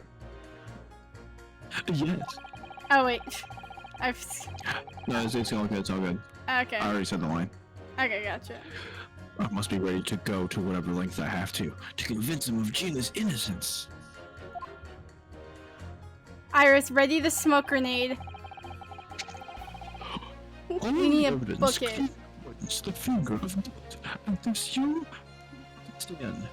I think that's how it's pronounced. I don't know. I have no Pickpocket. idea. Pickpocket you? These brothers are the scum of the earth. The scum of the earth. I think you'll find that if you look at the photograph in stereo, the truth will just pop out. What's the... If I had first, I should think there would be repercussions by now. Okay, wait, Old so man's funny. old man, like whenever there's an old man on the juror stand, it's like, okay, they got something to say and it's somehow gonna help the entirety of this case. Always trust the old man. Always trust the old man. Old man is Okay. wise. We need...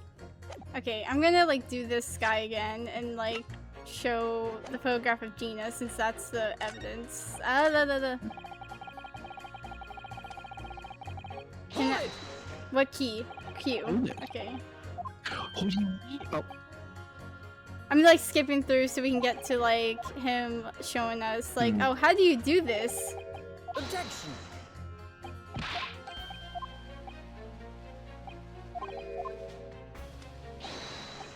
Are you a fan?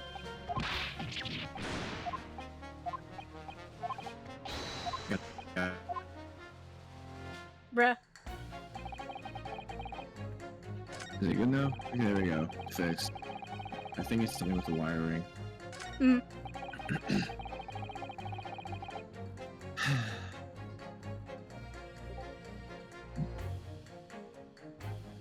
I saw that.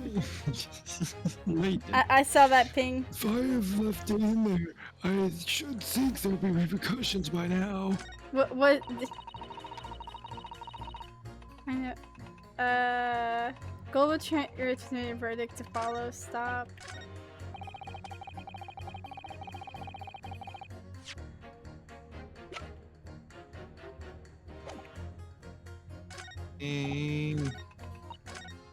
It's not gonna stop breaking.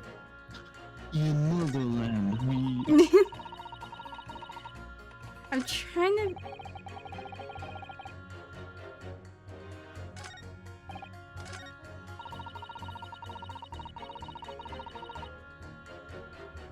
I'm gonna like hit these two together. Actually, wait, no, let me save first before I start like taking off marks.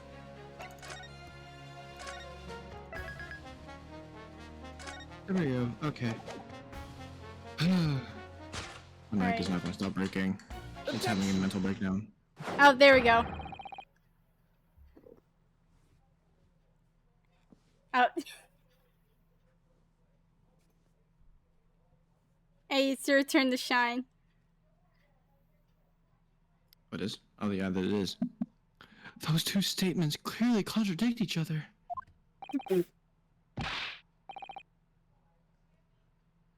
Good Lord, Counsel, explain yourself. Oh my statement contradictory. Sorry, like someone is like messaging me. Hold on. Oh. Contradict. C-O-N. Juror number 6, you've got the wrong end of the stick.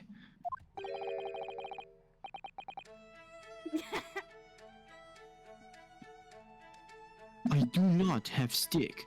I have mouse. Look at my mouse. Look at my mouse.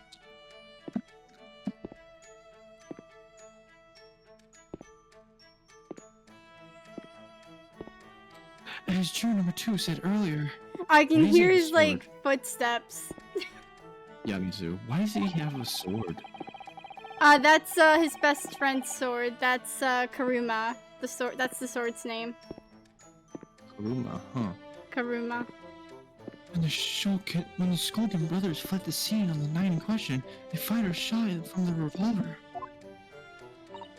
Yes, they shot poor Mr. Sholmes in the abdomen. I understand.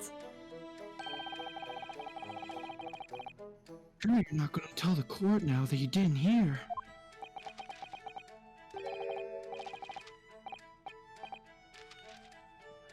Abdomen. A, B, D. Oh, struggling. Dang. Sir? Sorry. My English is still learning. Same with my mouse. You are telling the court you didn't hear?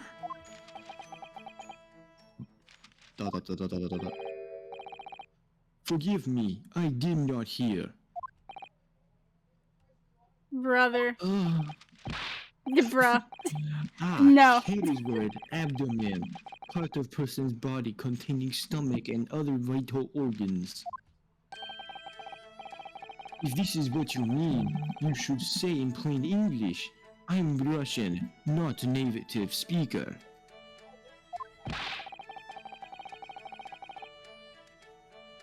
Who thought it was a good idea to let this man be on the jury again? Well, it seems that every time we have a jury, there's some coincidences of who's on here. Locking in. Sure. You are telling me these brothers who look like criminals were lying?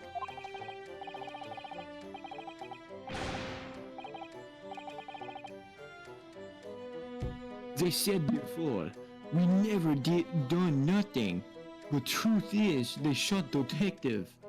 Duh. This is double negative. I can't get his voice right. Yes, that's exactly right.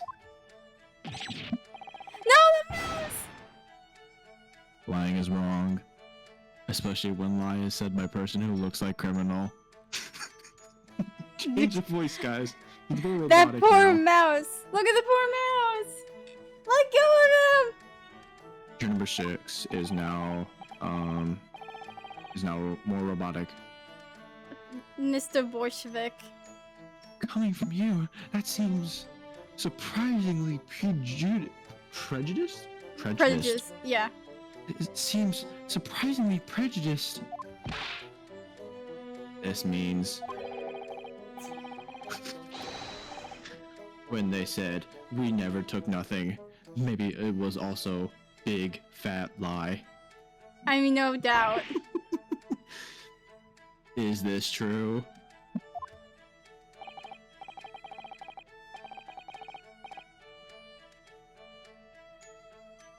Well, according to the police report, no stolen goods were found, so...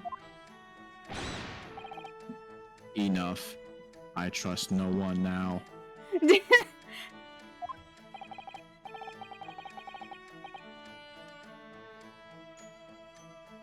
It's not the mouse's fault though, sir. I must see with own eyes. I must investigate crime scene myself. He just like replaces every V with a W. Oh! What the fudge? Oh, I'm afraid there won't be Oh. Yes, it is, Bruno. Easily. Sorry? With the prints from Hurley's red-handed recorder. Ah, If you compare the print that pictures Ginny and the next print from half an hour later, you'll be able to see straight away if anything was taken or not. Wait, Cooey, Mr. Prosecutor. tut tut. calling on the prosecution in the middle of a summonation examination of all times? The print showing the accused threatening the victim after she broke into the shop is this one. I want to try Shadow. Following this, the victim and the accused moved into the storeroom. Meanwhile, the Skulkin brothers entered the shop and similarly heard the fatal gunshot ring out. I'm not deep enough, unfortunately. I could be, I just can't do it. Sadly, none of these events were captured on film. This is the print produced by the camera half an hour later after the brothers' flight. Oh yes. Their flee. So this was taken after Hurley was shot then. As far as I can tell, nothing has been taken. Oh, Runo. That does seem to be the case.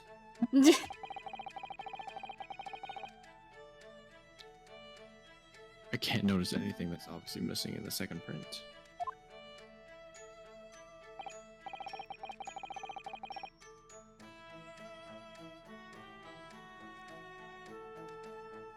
So, Robot. the brothers who looked like criminals told only one lie. They shot man, but they stole nothing. It would seem so, yes. And now I'm just Unfortunately, thinking like, I do have sad news. I will have to be off in a few minutes. okay, that's fine. I was gonna say, like, since you're doing like Zeke's like voice as Shadow, it's like Runo's Grand is finale. Runo's is Sonic. Oh yeah. It just completely cut off. Fair enough. Good. No, not good. Not good. Just had another silly idea. You were right. I did not understood situation. Now I know brothers have lied. I think it is very important to continue the trial. Wary. We got him. Ooh, okay. It's more in our favor now, right? Yeah, but we have to get like the majority. Okay. Well done, Runo. The balance is shifting. Well, it's a start, I suppose. But there must be more in what these jurors are saying that I can expose that I can use to expose the truth. Dang English, guys. And if I can do that, we might just turn the situation to our favor still. Thank you. Counsel? Continue with the summonation examination? Did you make him question everything? Bro does not know what's Question going at the end of on. Every statement. There we go. That's the new trick. And can't we hand that new photographic print to the bailiff to be filed as evidence? Question mark? Post shooting photograph question mark. Entered into the court record? Man, this stuff's confusing. We have a The print in print. the court record. I wonder if we can make use of that. We can do it. We can finally go to. Everyone's Okay, gonna yeah. So, start questioning everything. Alright, this is when I'm gonna have to take my leave. alrighty. This has been fun. Thank you for letting me on. I Yeah. appreciate staying as Asgore on your streams. Thank you very much. No problem. Hope you have a good day. Thank you. As my goodbye for tonight, I would like to say. Driving in my car. Oh my God. for a beer. Hey there, Bob, be shaped like a deer. I swear. Why, hello, I swear. What the fudge? Oh my god. Okay, and that was Isaac, everyone. I'm just gonna be in the VC. Whatever. It's fine. I'll just chill.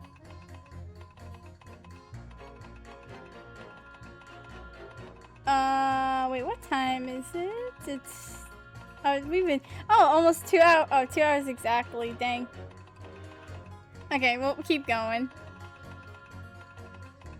Okay, so we got Mr. Bolshevik's, the robot, Russian robot, testimony. He's on not guilty. Okay, since now we can, we have something. I'll go 100 miles. Oh my god. My mic is so scuffed. Yeah. Can I ask you for... Wait, do I have to present evidence? Or, wait, frick. I think you'll find that if you, do I have to show you something?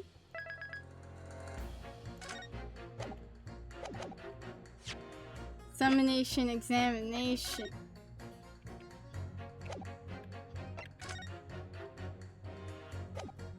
I cannot wait to cross my eyes and just like absolutely get a headache. Have a good night, Isaac.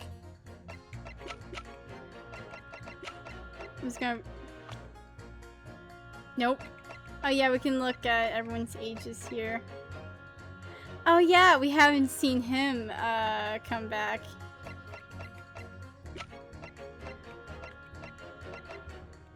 This only changes because of the names. Oh, I can't even present evidence, so... Okay.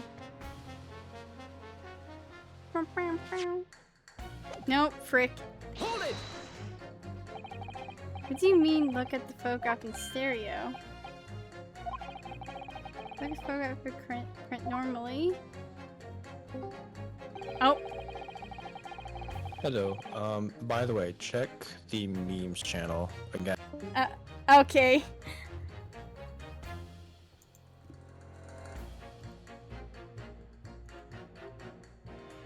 What the?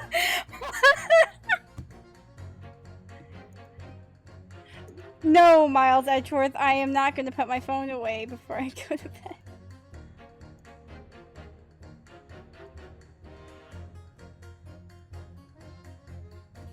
Okay.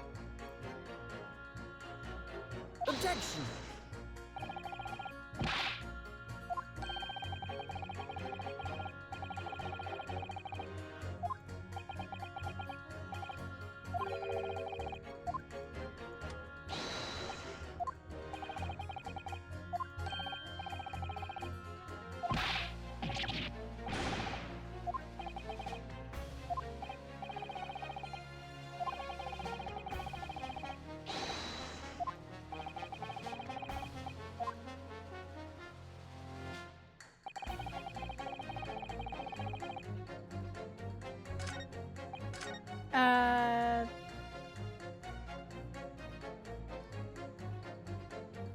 Pursuing the...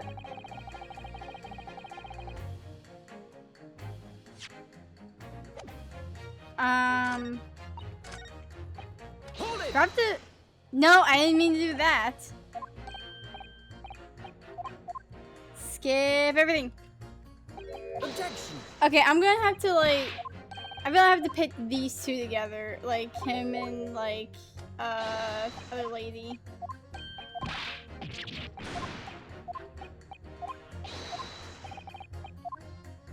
Because I think, like, this is...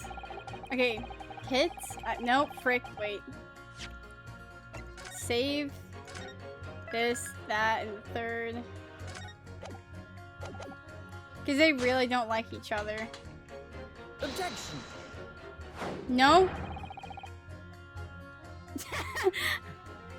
absolutely unfazed.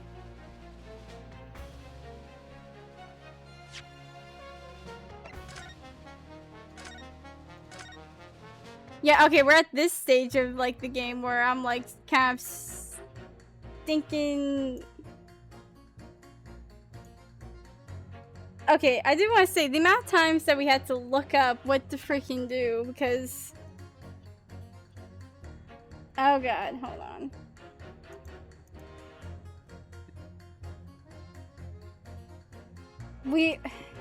Trial part 1.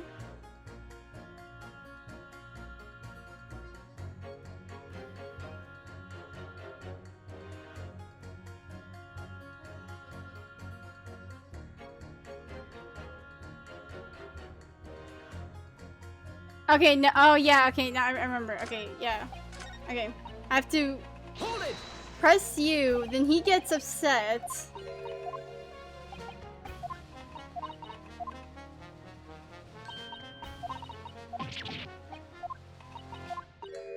I was thinking right, but also I was not in the right place.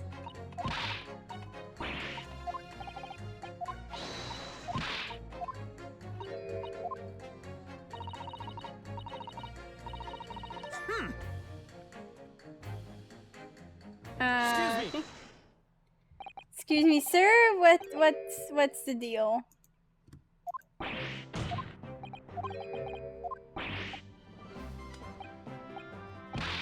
I got beef with this, with juror number 5.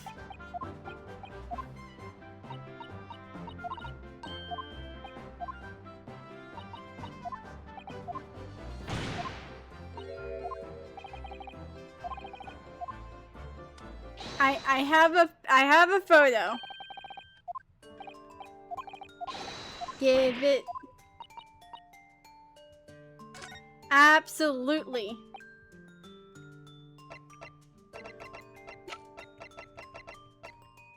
And Take that! alright then, juror number 3. Are you saying you can do this with any 2 suitable photographic prints? Of course I can. Very well then, I'd like you to demonstrate. I'd be delighted to. Just give me one more print and I'll amaze you all. Take that!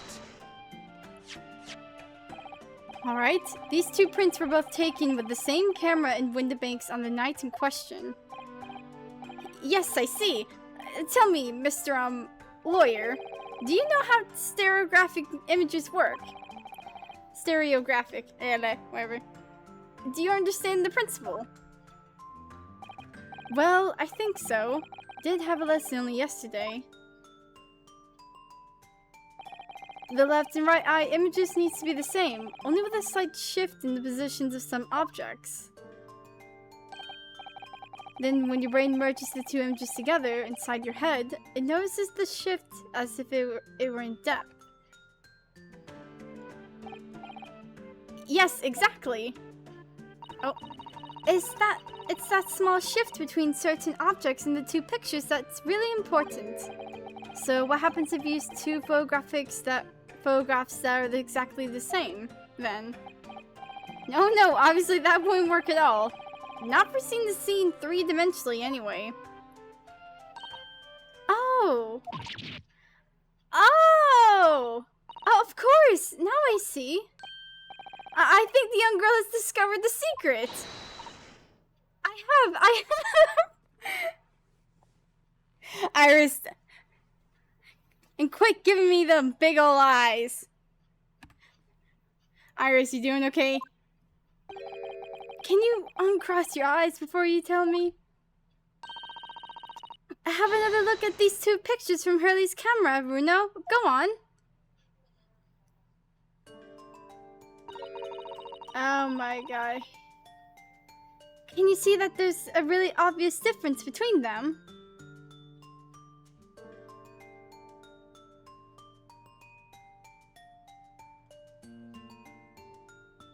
I'm gonna like... Oh, I see something that wasn't there.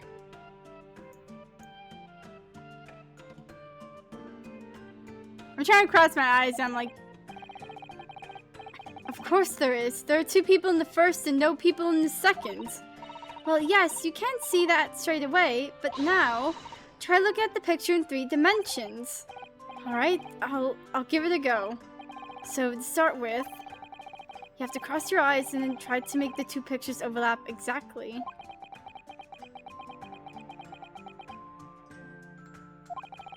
Let's see if by crossing my eyes I can make the quill pens from each picture overlap the middle.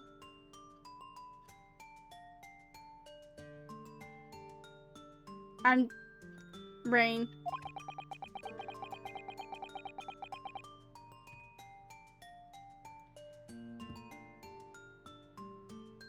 I did like look at the pictures side by side. I'm like trying to see if there's a noticeable thing.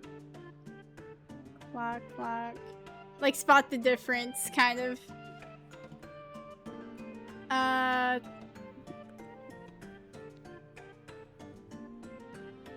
But that's broken. That's broken right there. The lamp oil.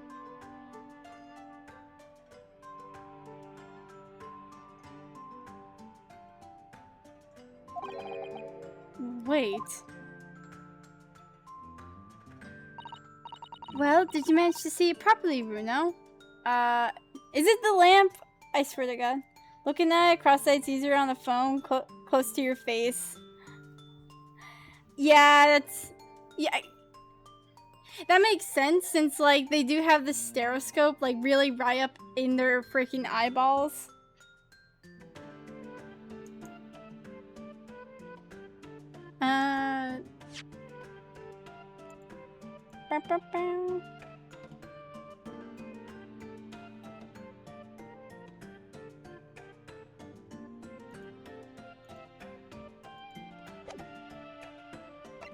I think, yeah, I saw it. What's going on with these 2 pictures? Some of the things on the counter sort of jump out at you. Yep.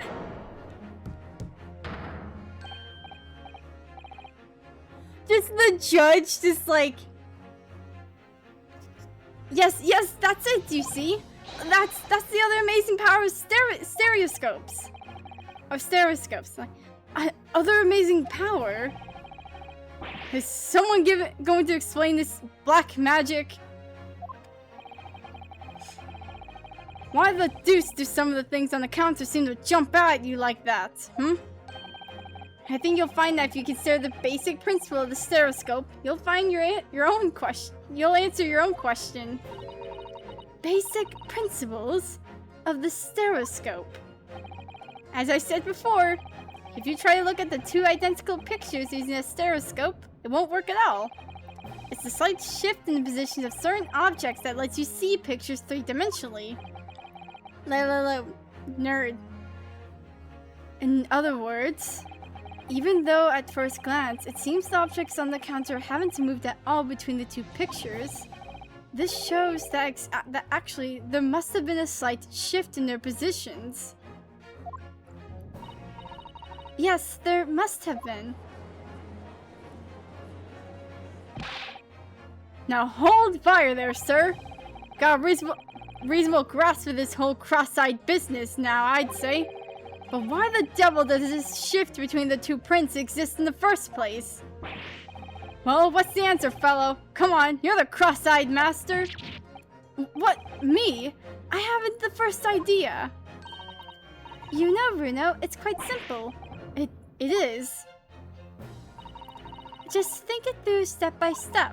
The first photograph was taken at 1:00 a.m. Then 30 minutes later, the second photograph was taken. But the position of some items on the counter appears to have shifted slightly in the interim.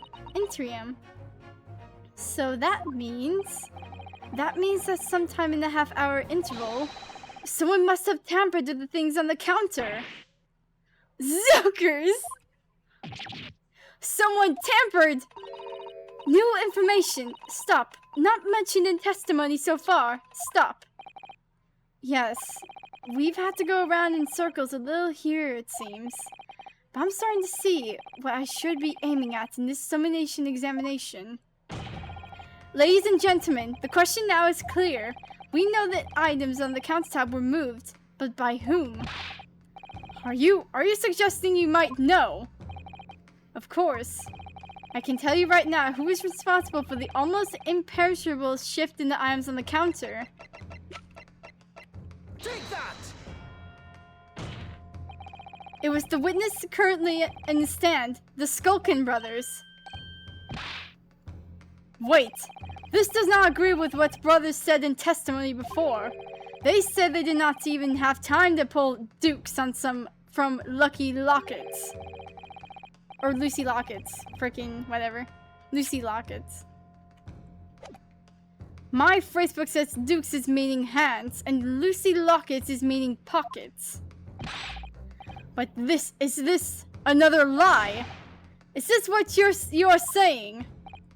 I can't do accent. I suck. Yes, I'm afraid so. Now hold on there a minute. You can't be sure of that. I quite agree. The accused is a common pick purse after all. It's perfectly possible that she went through the things on the desk to see what she might steal. I think that's unlikely. And why exactly?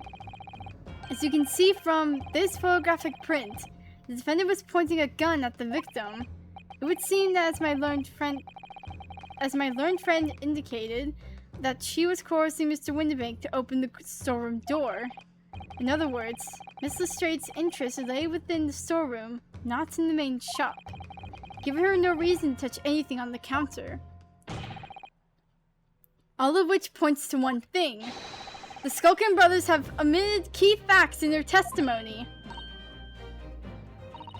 But the accused is a pickpurse, common gutter trash. Why look any further for the wrongdoer here? Because the Skulkin brothers are thieves, madam. No better, in fact worse than the pickpurse. I believe that these brothers were looking for something on the victim's counter that night. Ladies and gentlemen of the jury, if you would condemn the defendant on the grounds that she's a pickpocket, would it not at least be right and proper to thoroughly scrutinize testimony given against her by two thieves? Well said. I, for one, would like to hear more from that shady pair. Bonk. Dude just, like, hits head on table. Can you all see now? I think you'll find stereoscopes aren't playthings. You've seen their extraordinary potential firsthand.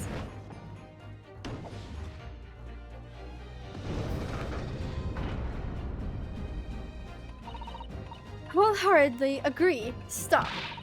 Must purchase after trial. Stop. Will return home via Regent Street. Stop.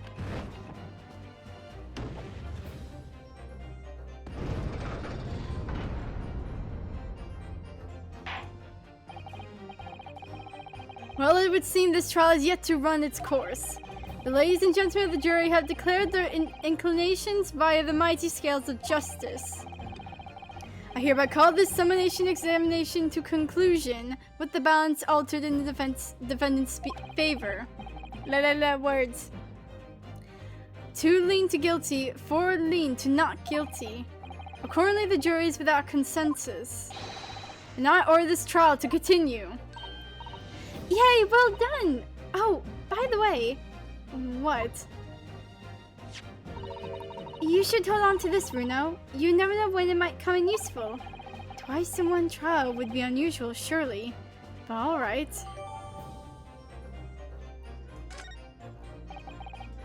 Lord Van Zeeks. You will instruct the witnesses that the court demands additional testimony from them. I'm sure it won't spoil the bouquet to do so, my lord. Word.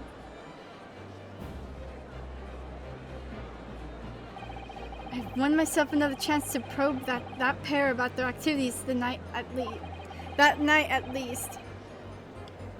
And I won't stop probing them until I've proven that Gina is innocent.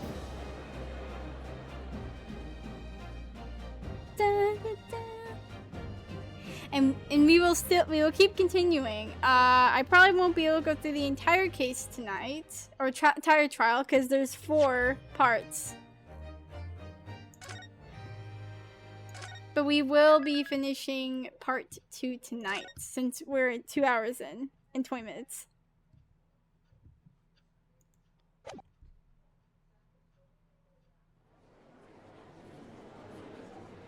Pet mouse. Little mouse. Mousey. Order, please. Let us resume proceedings. Witness, you will now retake the stand. Oh, they're cooked.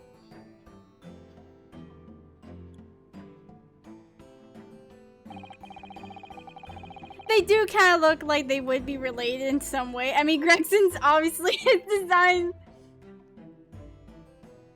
way out of place. Ah, frick, I clicked. What the fudge? I presume you heard the defense counsel's summation examination. Oh, yeah, Governor. I did, Gov. I did. Mr. and Mr. Skulkin. Core, blimey! This is going to be hard work. Earlier in this trial, you gave the following testimony about your actions after you entered Windibanks. Well, it was Bedlam soon, as warn't it? It was, Nash, it was. Didn't even have time to pull me dukes on me Lucy Lockets. However, that was a lie. You brothers...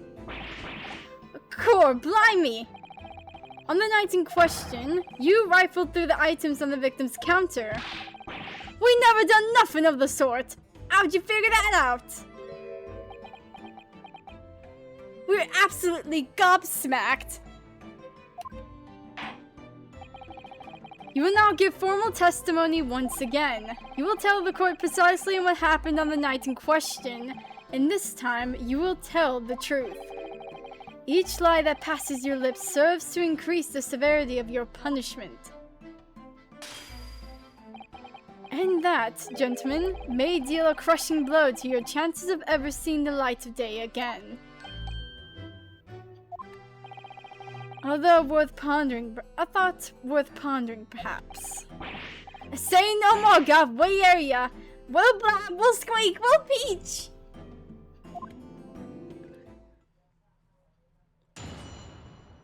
You're cooked.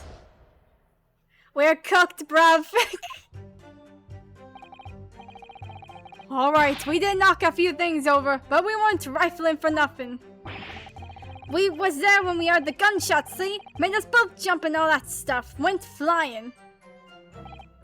Mommy, you didn't have to give me a fright. We was thinking the shooter come out of the door and get us next. We stuck everything back where we found it and scarpered straight into him in the black. We couldn't have shot the pawnbroker, see? We never even had a chance, did we? So you admit to the defendant's accusation. Defense's la la la la. You did indeed ransack Mr. Windibank's countertop on the nights in question. Or, not ransack, Governor. No. That's right, Nash. That's right. It's more like we tidied up. Yeah. Yeah. Von Zeke's just like, this is the most utter, like, nonsense I've ever heard. Sorry. By their own admission, these brothers entered the pawnbroker under dubious circumstances. However, they panicked and fled on hearing the gunshot, having first made good their mess. The way you say it, we hardly sound like rogues at all. We don't, Nash, we don't. Can't make us sound a bit more cutthroat? Oh, can't he make us sound a bit more cutthroat? It can't just be a coincidence that these men showed up at Windibanks that night. There's more to their testimony that meets the eye. I'm sure of it. Just like completely pan over the grass.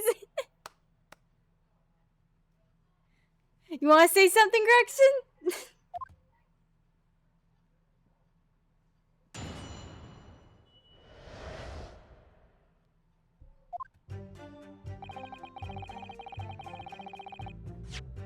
Okay.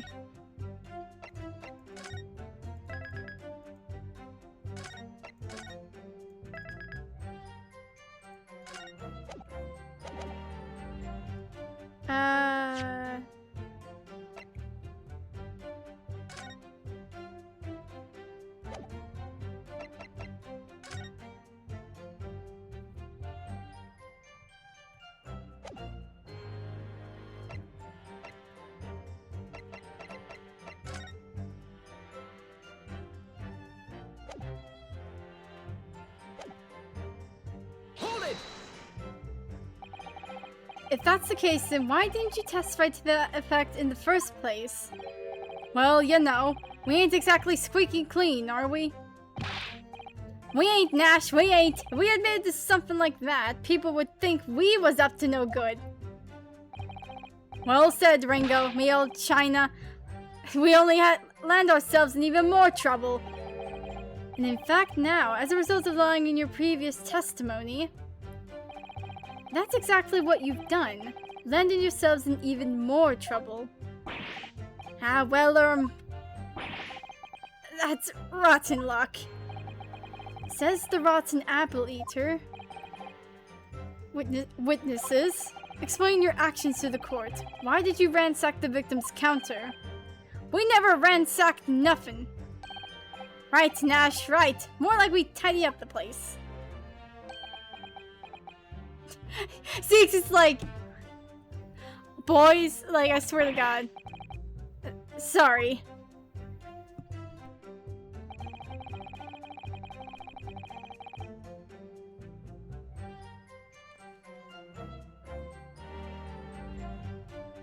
Hold it!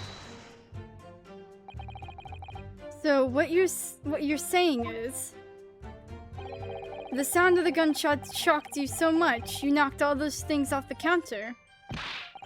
Well, it shocked one of us that much, yeah. This bag of nerves needs to learn to keep his shirt on. Look, it was loud, all right. Blimey, me dead granny would have woken up at that bang. Big brother screamed like a bloomin' baby and fell over on the counter. He knocked over a load of books, a candlestick, and some skull whatnot. That got tangled in some marionettes. When knocked over, the picture frame would knock them scales on the floor. You really mastered working quietly then. What a racket! Me granny would have been scared back into her grave at a clatter like that. So in short, the gunshot took you by surprise.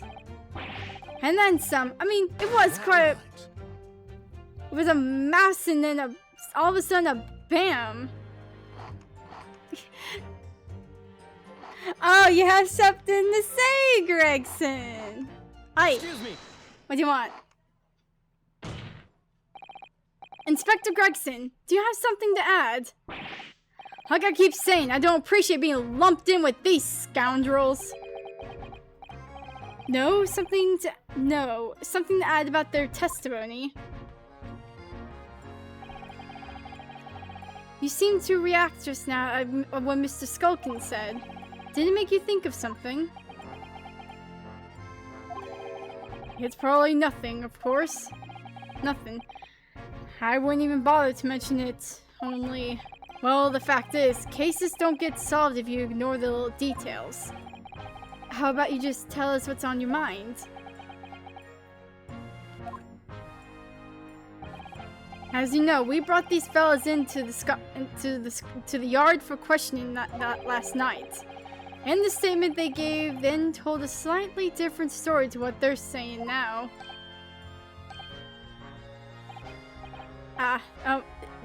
Did it? You claimed you heard the victim shouted something out before the gunshot. Might have. It does ring a bell now you mentioned it. Granted, it's only a minor detail, but still. I can't help feeling like perhaps you've been a bit sloppy with your testimony here, eh, fellas? If I discover the witness's testimony has been any more sloppy than it has hitherto proven to be, I shall be forced to bring the very harshest punishment to bear against them. Easy, easy. We'll get right this time. That's it, yep. It's all coming back to me now. Then speak. Supplement your testimony with whatever details you have miraculously returned to your questionable minds, sirs. Right you are, Gov. Just before the gunshot, we heard a voice yelling out, "Give me that gun." What?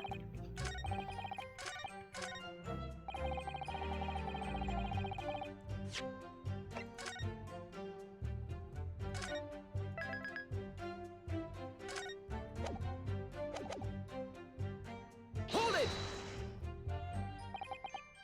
So in fact, you heard the voice and the gunshot almost simultaneously. We did, Gov, we did. Although I suppose if you're being honest, we heard the kind of wavering voice before the yell and all. If you don't want to get shot, give me that gun! Bam! Kind of thing. I love their acting. Like, if they weren't criminals, they'd be good actors. A career in acting tragically missed. Oh. They would have been so good at it. And where were the voices coming from? Could you tell? Of course we could. From the other side of the door, or that door behind the counter it was. It was. I keep switching up the accents. It's gonna happen. From the storeroom where the victim was found dead. And the voice you heard, it was that of the victim, Mr. Windibank. On me granny's life, of course it was. And on is granny's life, of course it was. So that would mean that you both knew Mr. Windibank and the sound of his voice. So that would mean what? What, Nash? What? Any ideas? Yes, Counsel. Indeed it would. Or Consul, whatever. We didn't know the geezer. How am I supposed to deny it when that bloke in all fancy clobbers giving us the devil eye? If you value your lives, you will ensure your testimony is accurate and true. Oh, on me granny's life it is. Oh, on his granny's life it must be. It's a good job his granny's dead. Their grannies would be disappointed. I don't know, not unless they were also criminals. To summarize, then, immediately after hearing the voice of the victim, you then hear the gunshot, causing you to stumble and upset the items on the counter, scattering them over the shop floor. You make it sound like we're clumsy. Don't forget we tidy up after like good little boys. Anyway, the way I see it. Look, what owned the place was holding a gun, so we should have aspired instead of yelling at the girl. Now, how would you have known that?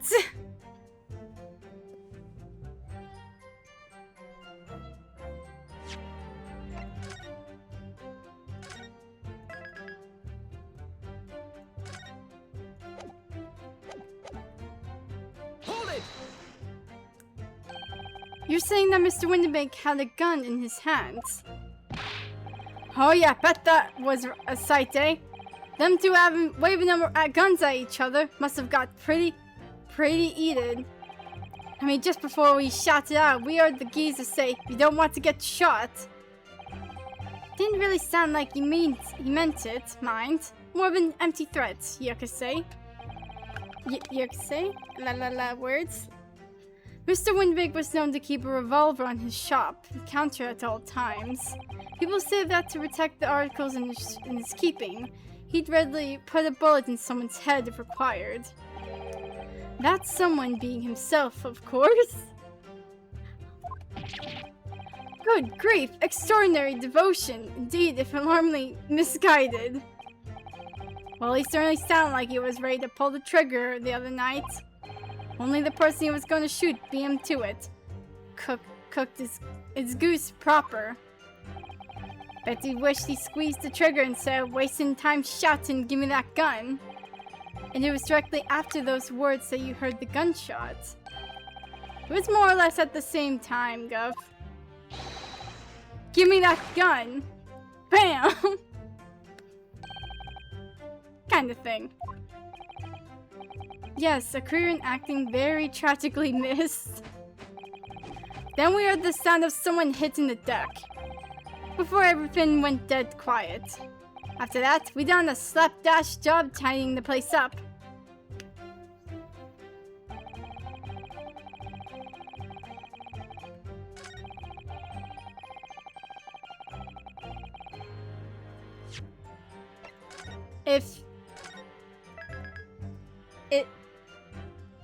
Sir,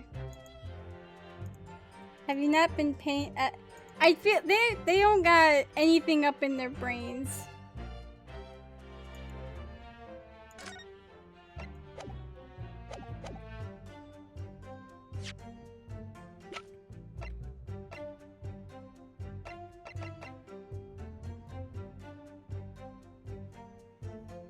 He was murdered. How would you have seen the whole thing? Oh my god.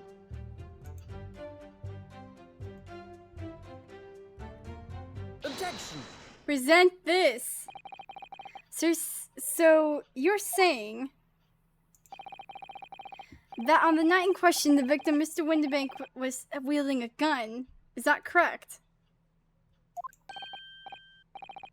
That's it, Gov. You've got the picture. Yes, Nash, yes. No question. No question whatsoever. And yet, photographic evidence obtained immediately after the incident clearly shows that Mr. Winterbank was not holding a firearm of any description. You what? Gordon Bennett, that ain't right. Objection! There can be no question that the victim's revolver was used in the incident. I would remind the court that Mr. Winterbank's gun was found at the scene. Not only was it identified as the murder weapon, but it was found in the accused's hand. Yeah, that mold toddler used the victim's own gun to finish him off.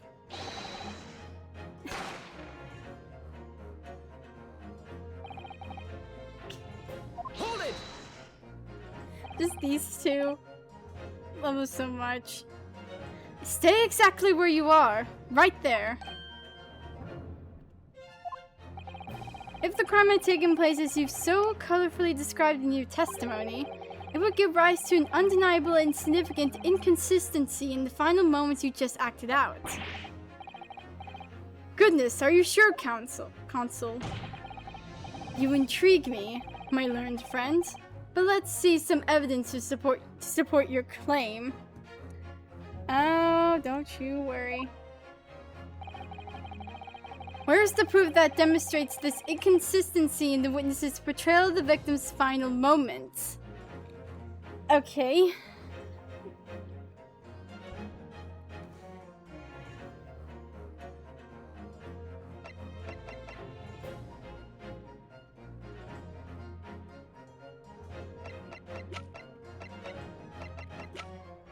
Where is...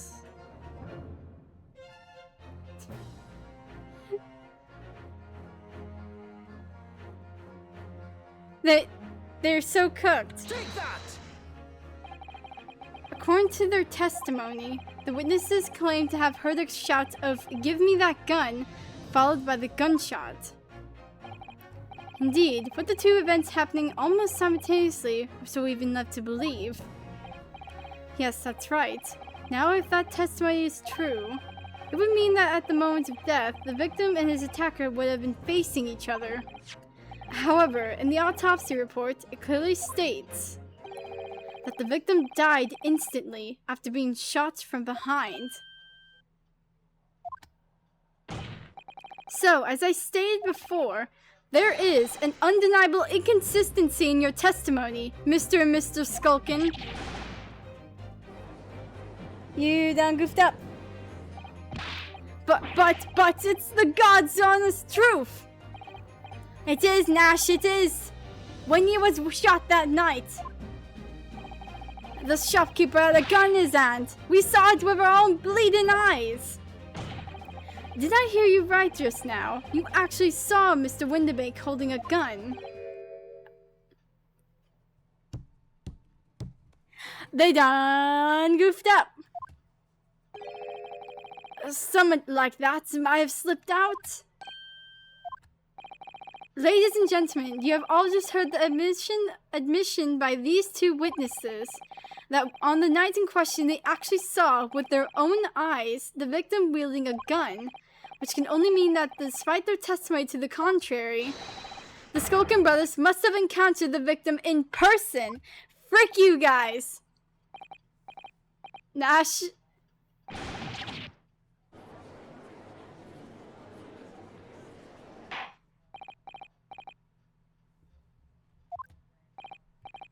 Witnesses, explain yourselves at once. Well, the thing is, it weren't supposed to, It would seem that my previous warning fell on deaf ears. I made it quite clear that that false witness would be the death of you. Am I to understand that you replaced the untruths of your original testimony with renewed lies? Ever so sorry, Governor. Truth is, see, we, cut it out, Nash, cut it out! If we blab now, you know what'll do it to us. Who are they talking about? Let me make your position here perfectly clear. You will talk. There is no other option available to you. You done goofed up? Bruv, come on, the game's up! But you'll have our guts for garters! In case it hasn't quite sunk in yet, no matter how hard you try to hide it, the truth will come out. On the night in question, it is now apparent that you brothers met face to face with the victim. I demand that you testify again to explain the precise circumstances under which this meeting took place. Do we have to? On pain of death. I suggest you make yourselves fully aware that this is your very last chance to tell the truth. You're cooked either way, but you're even more cooked for lying in court. Alright, so we just got inside the gaff and needs a sigh of relief when the geezer showed his mug. Give me that gun, he bellowed, and then he flew at us like he was possessed. I thought we'd have had it. For an old geezer, the bloke was strong as an ox. He chucked me over the counter.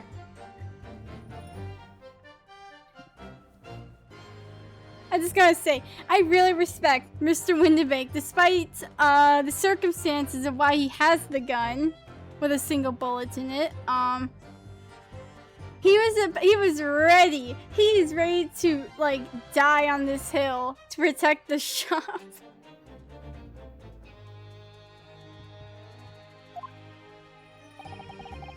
I pulled me gun on him and then he legged it through that door into the back room. We never had nothing to do with killing him. That's all what happened, I swear. So you're now telling us that moment before the victim was killed in the storeroom, you in fact encountered him in the main part of the shop. Well, yeah. Sorry. We're... We find ourselves at an interesting juncture. This changes matters considerably. But honest, Governor, this time, Nash, this time, we ain't got nothing more to hide. Totally. Very well. Counsel for the defense, you may proceed with your cross-examination. Yes, my lord. This is it. The moment I've been waiting for.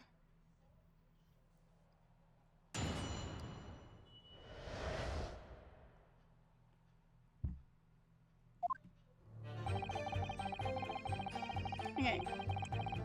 I'll be, like, right back.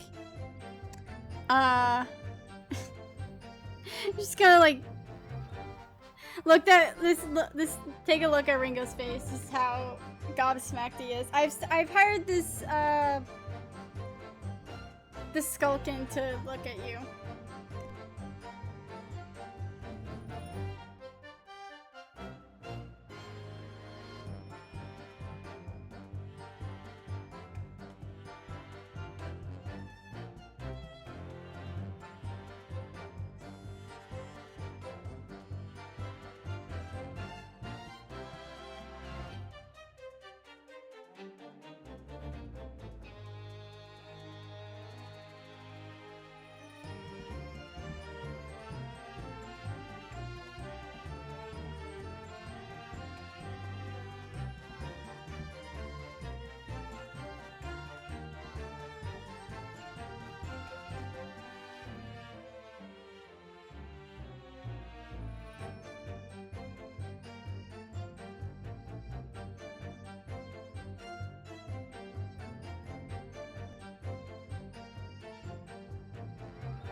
Alrighty.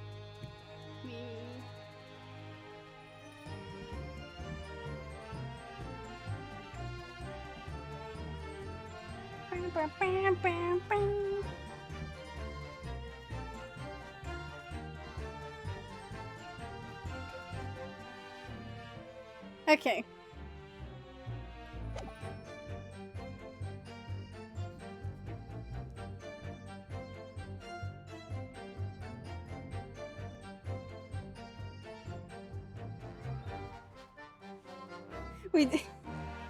I'm sorry, I'm just like now over like Mr. Winterbank just lobbing him over the counter. Hold it! When you say geezer, I presume you mean the victim and proprietor of the shop, Mr. Winterbank. Actually, wait, how old is Mr. Winterbank again? He is 48. He is only 20 years older than you guys.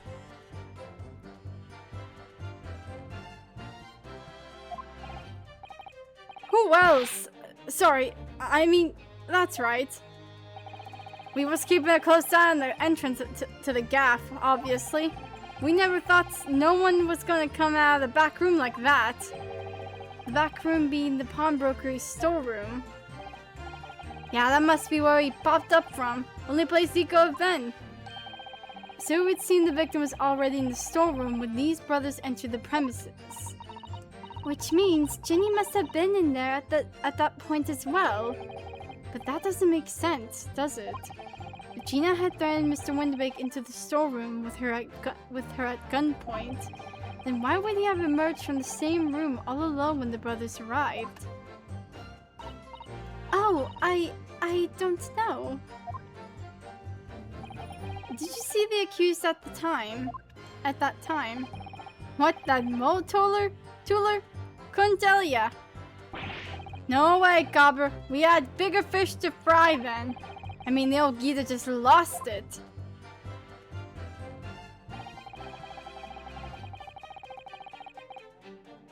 Hold it!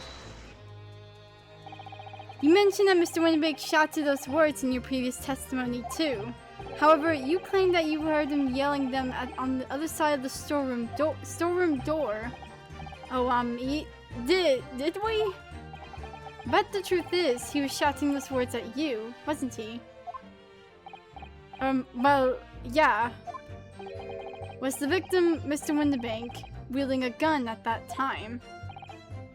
Was he ever? Blimey lummy! A great ugly barrel he had, pointed straight at me frontispiece. Words. So what you're saying is, you definitely saw Mr. Winterbank with the gun at that time. Is that right? It is, Gov. It is. Spot on. Then all of a sudden, he came at us, he did. It was Bedlam. I don't know who was going for who. You were clearly all going for each other. Spider-Man meme. Like Nash said, we thought we had it. I mean, for an old geezer, the bloke was strong as an ox. Chucked me over the counter. Hold it! Yes, I know that you mentioned the counter in your previous testimony too. Well, yeah, of course we did. He knocked over a load of books, a candlestick, and some skull whatnot. And that got tangled in some marionettes. One knocked over a picture frame, one knocked them scales on the floor. So in fact, it wasn't the sound of the gunshot that shocked you and made you knock those things off the counter. Well, Big Brother went flying over the counter like a gunshot, I can tell ya. Then the old geezer pinned him. He did, Nash, he did. If he hadn't been there, the bloke would have flattened me like a bloomin' pancake in seconds. At the time in question, the alarm was raised at the local police station via the secret cable from the pawnbrokery. There was a button under the counter used to activate it, which was presumably pressed by the victim. That's right. When the brothers fled the scene and back onto the street, they ran straight into the arriving police, didn't they? Poor Mr. Winterbank. He did everything he could to protect his shop. Freaking salute to this man.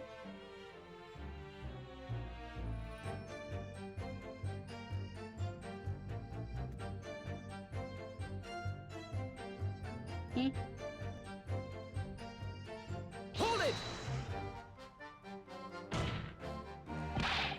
Were you intending to shoot Mr. Winterbank? Nah, never. I was just, you know, looking out for me bruv, weren't I? He was being flattened, don't forget. By a man whose shop was being burgled, yes. And then the man fled into the storeroom when you pointed your gun at him. Is that it? Yeah, that's it. He shoved me away, then ran off through that door and shut himself in. There's something about that last remark.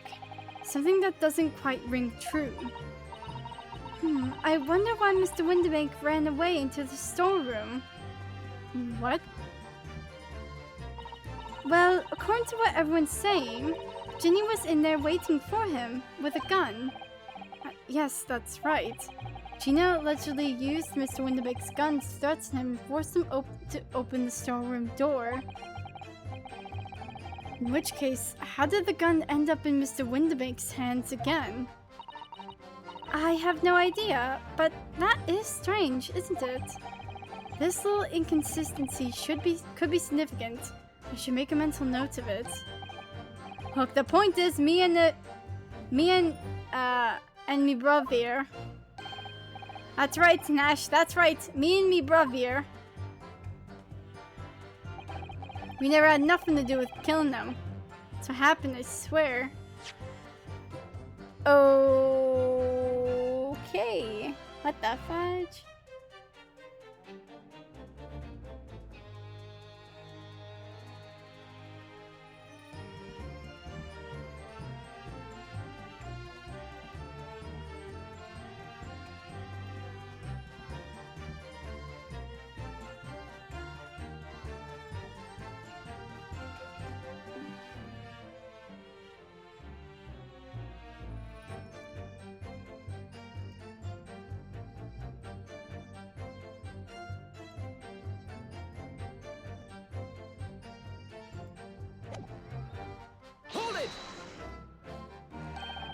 You say you had nothing to do with it.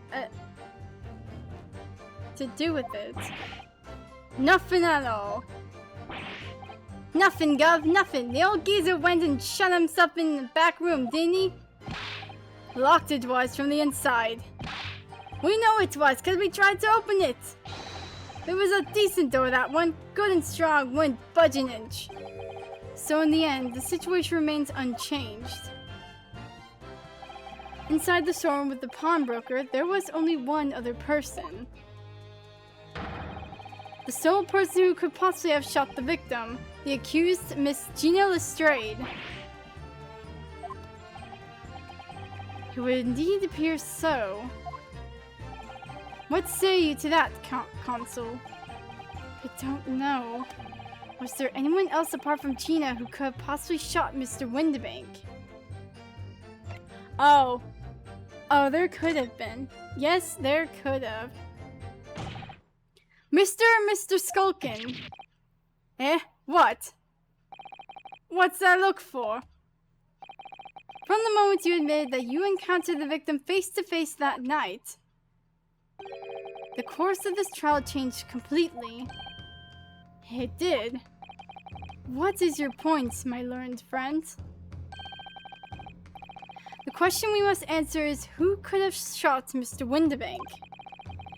And it is the belief of the defense that the defendant is not the only possible answer at all.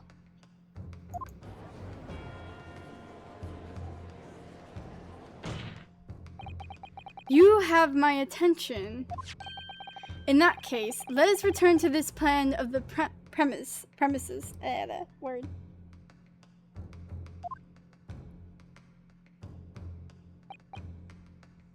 The victim was killed in the storeroom, which was locked from the inside. Those are the facts. So pray, what other possible answer to the question of who shot the man could there be? Consul, you must now provide answers to the court in respect of 2 conundrums. 2, my lord. Twice as many chances to be right, maybe? Indeed, namely, from what location did the culprit shoot the victim? And furthermore, where was the victim at the time? Understood, my lord. Okay.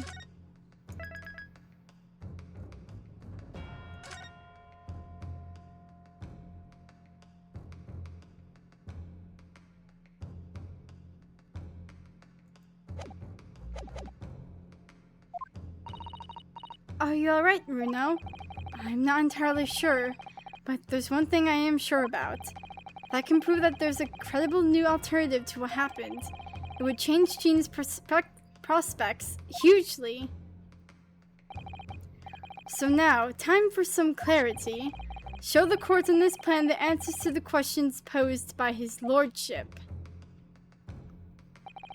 If you believe someone else could have killed the victim, indicate from where that person could have fired the gun.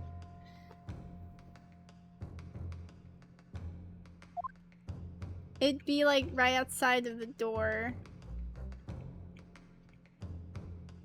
I don't like, do I just...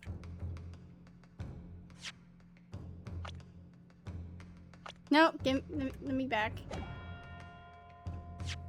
Can I save here? I can, heck yeah.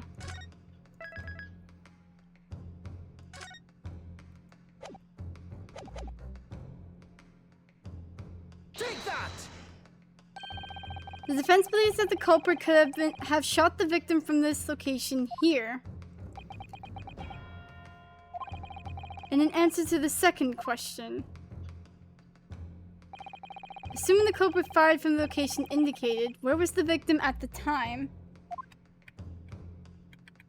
Take that!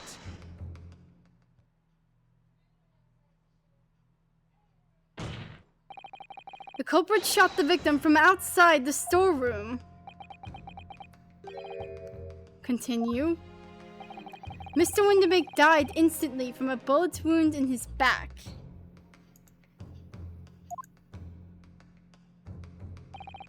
Looking at the stain of blood on the storeroom floor, it doesn't appear that the body was moved after death, which tells us that he was almost certainly shot while he was in the storeroom.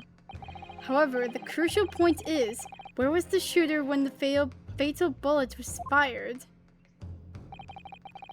Sir, you are adamant that the shot was fired from outside the storeroom. Well, according to the Skulkin brothers' earlier testimony, I pulled me gun on him and then he legged it through that door into the back room. Mr. Winterbank ran away through the door. We have to assume that the door was open at the time. It was at precisely that moment when the victim was fleeing for his life that these brothers had the perfect opportunity to shoot the man in the back once he was inside the storeroom.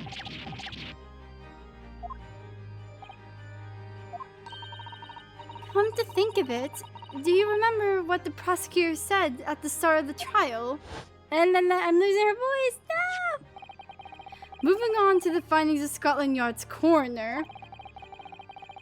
His report states that the bullet entered the body on a rising diagonal trajectory. He's gotta like leave the call and everything.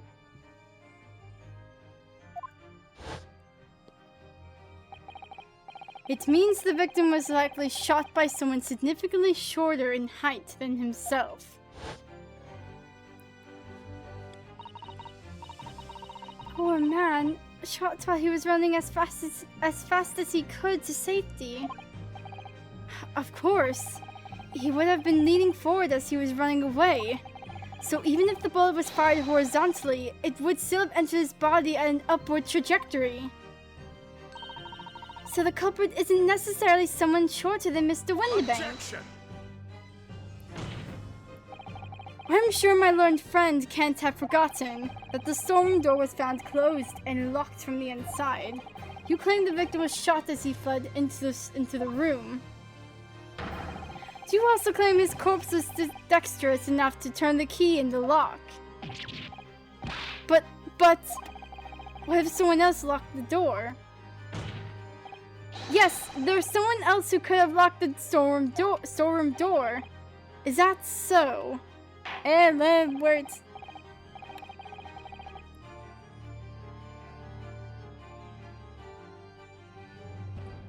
Very well, counsel. Present your hypothesis to the court. In the scenario just described, the defense's assertion is that the victim was shot from outside the storeroom. In which case, who shut and locked the storeroom door from the inside? It had to have been Gina, because she's the only one in there. Take that! Obviously, the person who locked the door was the only other person inside the storeroom at the time. The defendant, Miss Gina Lestrade. Objection! That's absurd. You're suggesting that the accused deliberately engineered the sealed room. For what possible reason? Such actions will only serve to tighten the noose around her neck.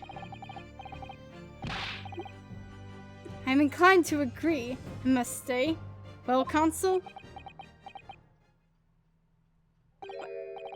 Yes, that's a tricky one, that isn't it? Half-baked notions have no place in my courtroom, counsel. Remember that, please. But of course Ginny would have locked the door. It almost goes without saying, doesn't it? It does. Well, if I was Ginny in that situation, I know I would have locked the door as quickly as I could. I mean, those two burglars had just fired a gun in her direction, hadn't they? Oh yes, obviously. I mean, yeah, who in their right mind wouldn't lock a door when someone's like shooting?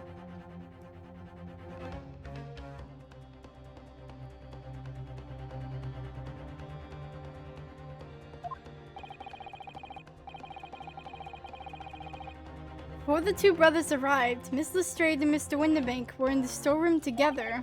Now, I don't know what went on between them at that time, but at some point, Mr. Winterbank must have heard the intruders breaking into his shop and left the storeroom. Intruders, eh? That's us, bruv. If your theory is correct, that would leave the accused alone in the storeroom. Yes, it would. Then, probably only moments later, the victim fled back through the storeroom door, hoping to escape danger. Hit in the back by the bullet, Mr. Windbag fell to the floor where he was just inside the storeroom. And what we have to ask ourselves now is, what would the defendant have done in that moment? I see where you're going with this. Outside the storeroom was a terrifying killer who had just murdered Mr. Windibank. As soon as that thought struck Miss Lestrade, she slammed the door shut and locked it, in order to save her own life. Hold it! But we ain't the ones who've done it. You gotta believe us. I mean, come on, we never shoot no one. That's blatantly untrue. I know for a fact you would. Because before my own eyes, you shot Mr. Herlock Sholmes. There is only one logical conclusion here. Mr. and Mr. Skulkin, you brothers had every opportunity to have been the true perpetrators of Mr. Windibank's murder.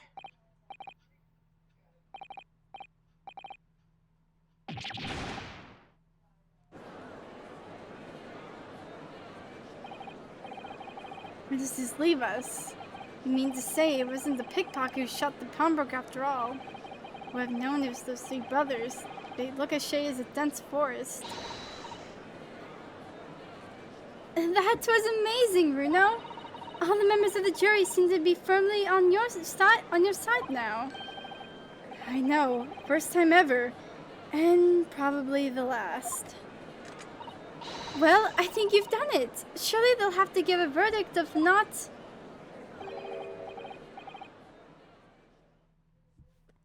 You're laughing. We're about to win and you're laughing. An admirable effort, my learned friend. What's this now? He's laughing. You find the situation amusing, Lord Van Zeeks. I myself find the defense's argument most persuasive. I dare say. Such, words. What?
Okay, back. Such chicanery is the bread and butter of the street performers in your provincial eastern nation.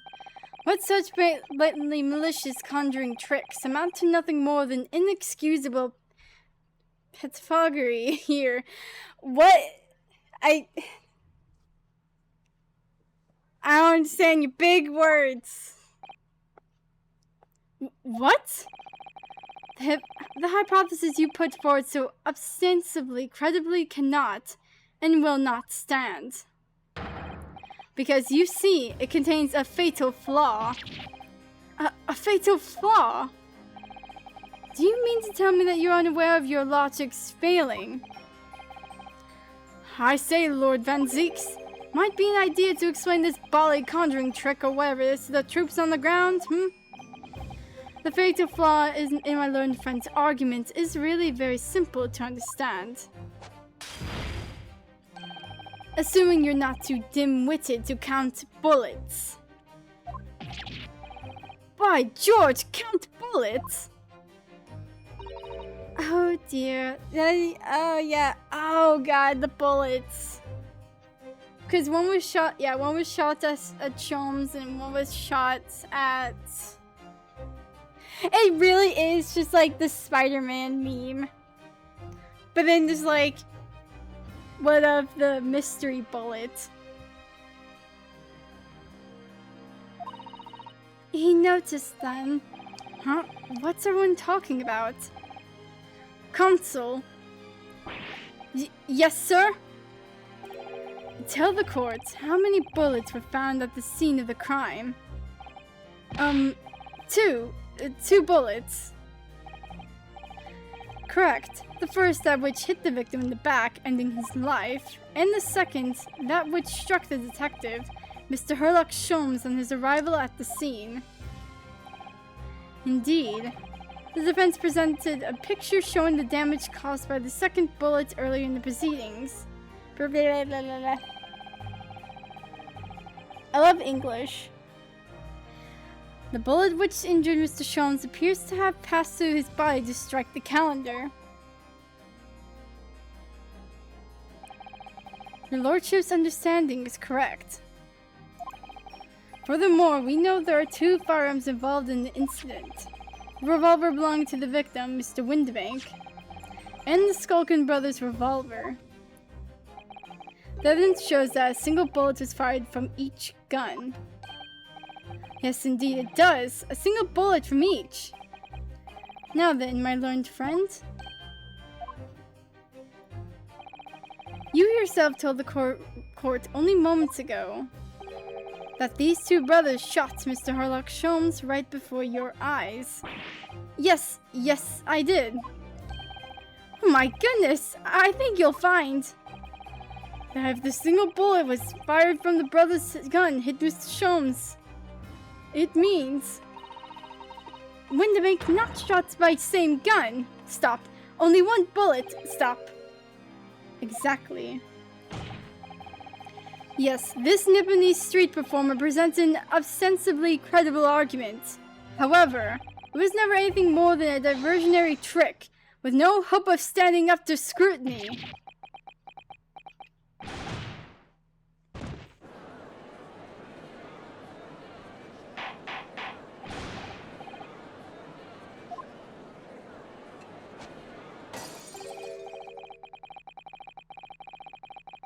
Pray forgive the discourtesy of flinging the dregs of his hollow nectar into the public gallery. I may have just killed a man, but that's fine. I've killed plenty before, because of my reputation. Lord Van Zeeks. But this court needs to open its eyes. The accused, Miss Gina Lestrade, is no ordinary little girl.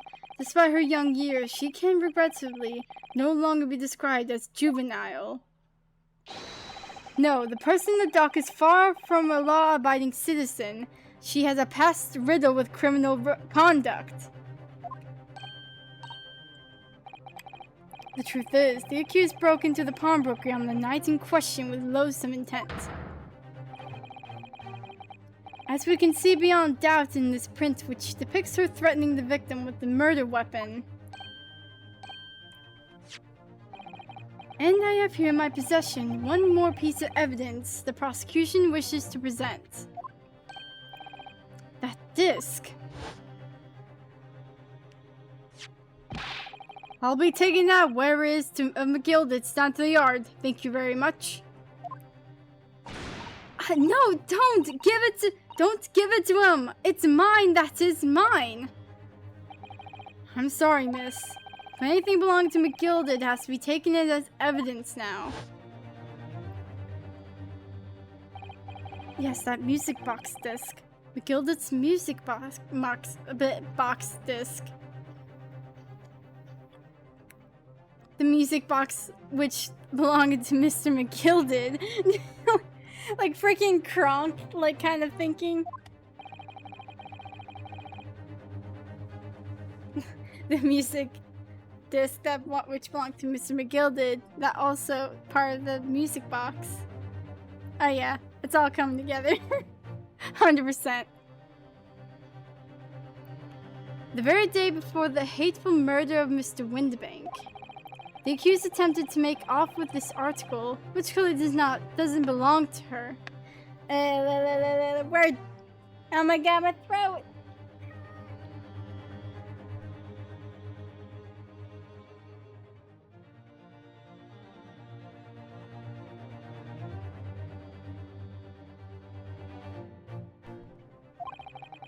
And with none of the subtlety of a pickpocket, I might add, but by brute force and brazen impudence. Good gracious! Make no mistake, any sympathy for the accused on the account of her years is misguided and dangerous. There are no depths to which this girl would not stoop if pushed, no crime she would not commit. The court forgets that fact as its peril. We're gonna have to do no examination! Woo! I think it would be prudent to take this music box disc into evidence, counsel, as a grim testament to the defendant's. Lord Van Zeeks, Inspector Gregson. What? Yes, Inspector?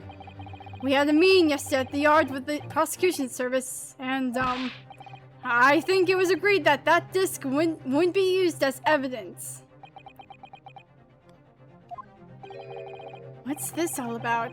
Why is the inspector acting strangely? That's the first time he said anything to Von Zeeks at all. I am unaware of any such meeting. But those were the instructions. Right from the top, the government's bigwigs were insistent. Inspector, I am the prosecutor, and I alone determine how to present my case. Your warning is noted. Thank you. The prosecution wishes to proceed with submitting this disc as evidence, my lord. Indeed. Bailiff?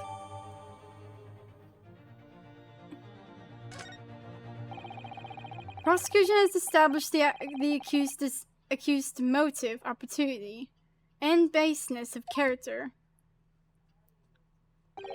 There is nothing more to add.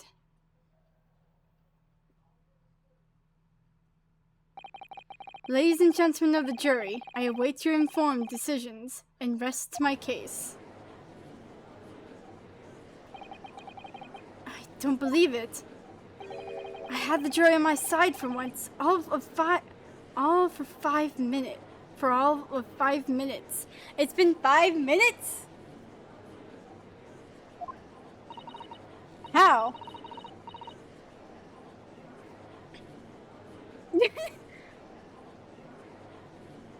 Oh dear, it wasn't even for 5 minutes, Runo. My lord. I wonder if I might say something at this point. Proceed, Mr. Foreman. Being stumbling about in a bit of a fog up to now, if truth be told, but all of a sudden. The answer's bally obvious to me and my men. There's only one thing for it. Oh no. We're cooked. Very well, the court will hear from the jury. Ladies and gentlemen, you will present your leanings as to defendant's culpability. Guilty. Guilty. Guilty. Guilty. Guilty. Guilty.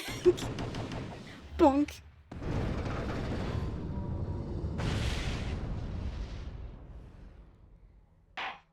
Oh, we gotta do this again. We have a consensus amongst among us, among the jury, it seems. When you have eliminated the impossible, whatever remains must be the truth. That's my line. I wrote that for Hurley. He does read his books.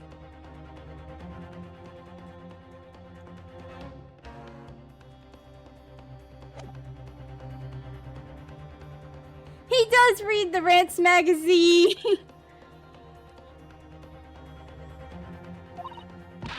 How dare he use it against us? Don't worry, Iris. I don't think we're finished yet. There's still more to this case than we realize. There must be, because there's only one thing that I'm absolutely certain of. Gina didn't shoot Mr. Windibank. That's beyond any doubt.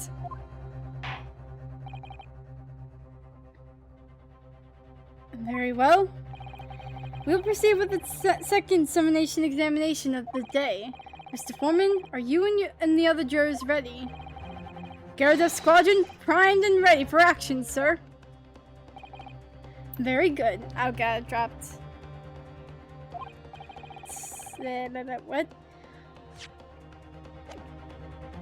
So, ladies and gentlemen of the jury, you will each explain on what grounds you have now determined the defendant to be guilty. Guilty. Guilty.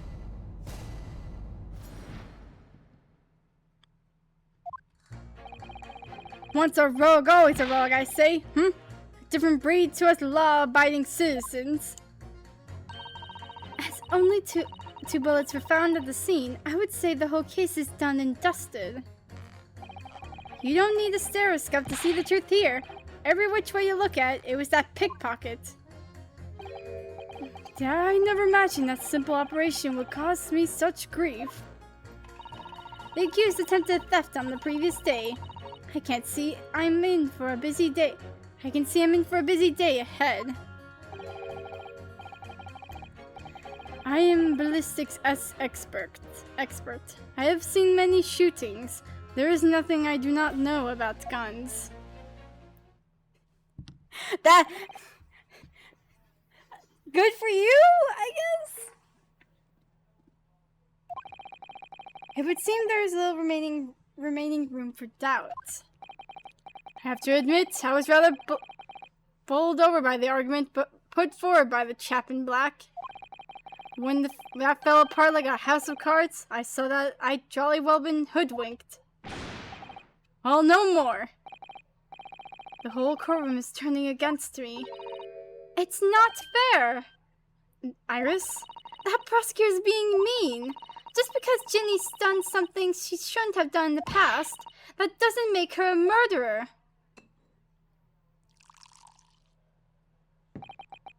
Allow me to savor this fruity vintage while I savor the spectacle of your fruitless debate on the matter. Here's to the truth coming out. Eventually.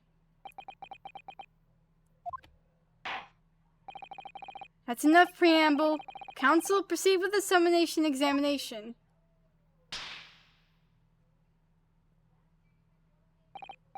Yes, my lord.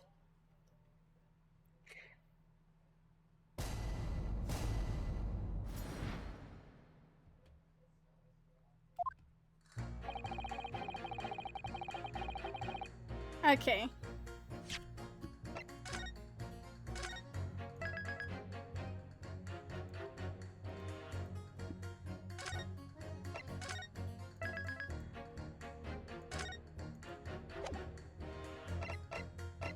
Oh.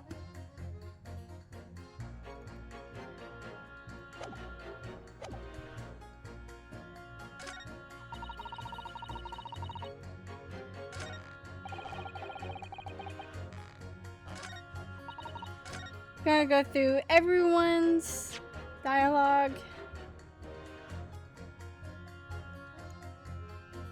Actually, wait.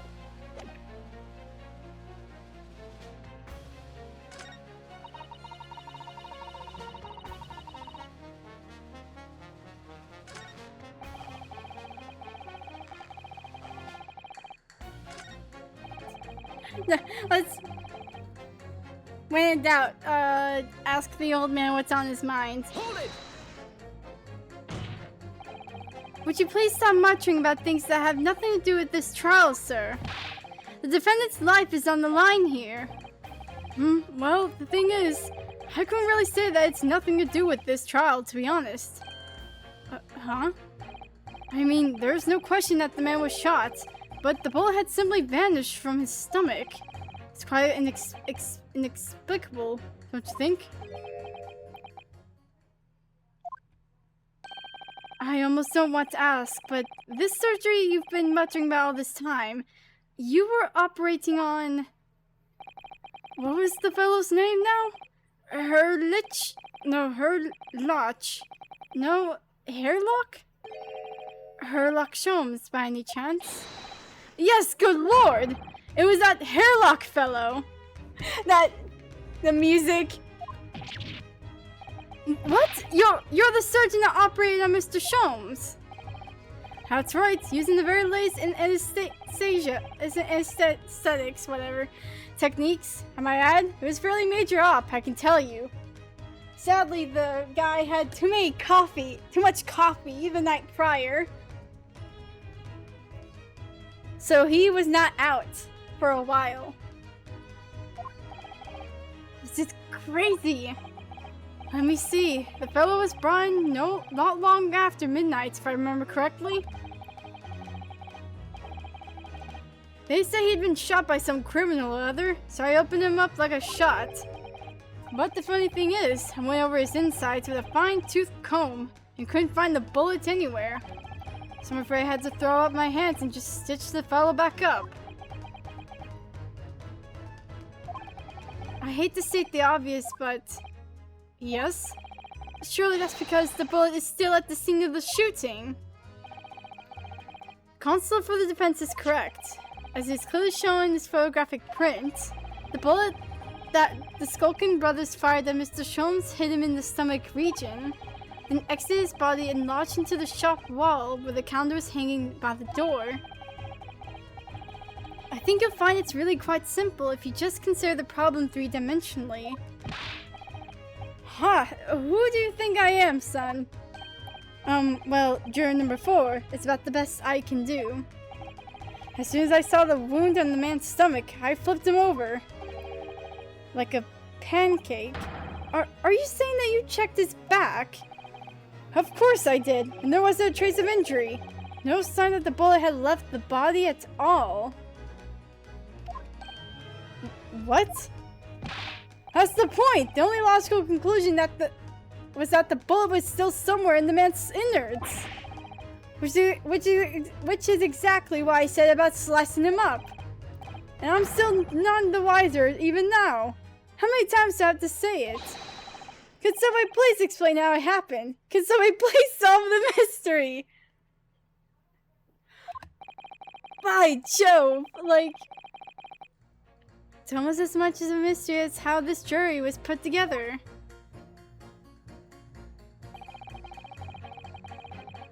The mystery of where that bullet ended up is infuriating. Where's an expert when you need one? Oh, I have an expert for you. Objection! Those two statements clearly contradict the idea that all I do is pit jurors against each other. I make them fight like it's a brawl. Ooh, a ballistics expert. Pitting. P-I-T-T. On the night in question, Mr. Sholmes was shot by one of the Skulkin brothers. But since there was no sign of an exit wound on his back, we must assume the bullet didn't pass through him. However, no bullet was found lodged in Mr. Sholmes' body either. Furthermore, a bullet was found lodged in the wall of the shop where Mr. Sholmes was shot. Juror number 6. Hello, my name is Velen. Pleased to meet you. This apparent contradiction in the facts that is so clearly troubling juror number 4. Are you able to explain the mystery? More like flashbacks going through this man's head.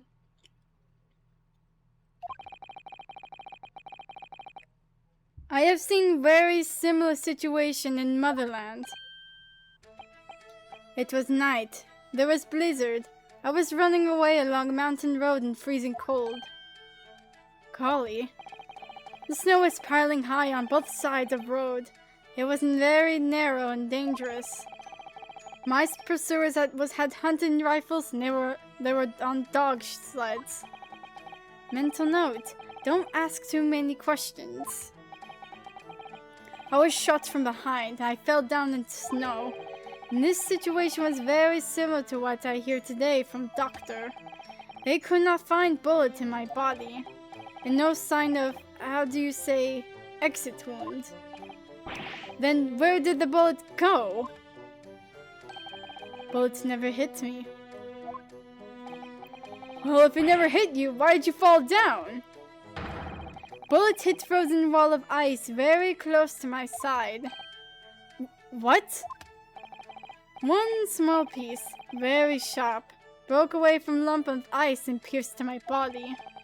It made deep wound that looked just like bullet wounds. Good gracious! Of course, pizza bites quickly melted inside me, and that's the solution to mystery of disappearing bullet.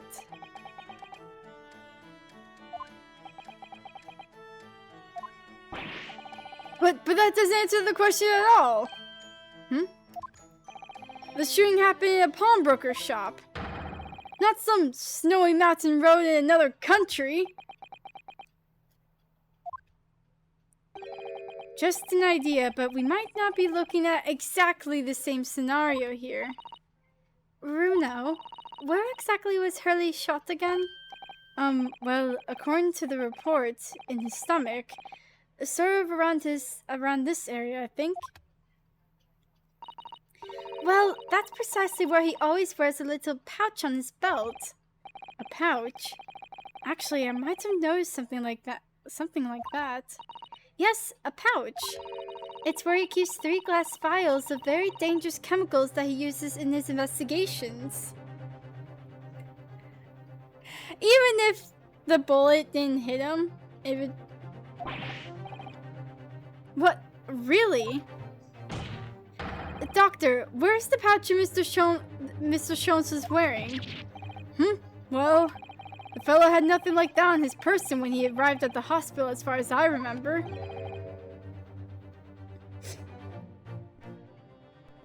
If I may, Lord Van Zeeks, while I realize it is forbidden for the prosecution to interject during the summonation examination, I should inform the defense that I have the pouch in question in the antechamber outside the courtroom. Sorry? As I understand it, when the police arrived on the scene and found Mr. Sholmes injured, they removed the pouch in order to assess the wound. Thank goodness! I thought I was getting forgetful for a moment. Since then, it has been in my safekeeping along with all other evidence relating to the case. I can personally vouch for the fact that it has not been touched since the incident occurred. Very well, while extremely unconventional during the summonation examination, I must demand the prosecution present the item in question with all speed. Bring forth Mr. Herlock Sholmes' pouch.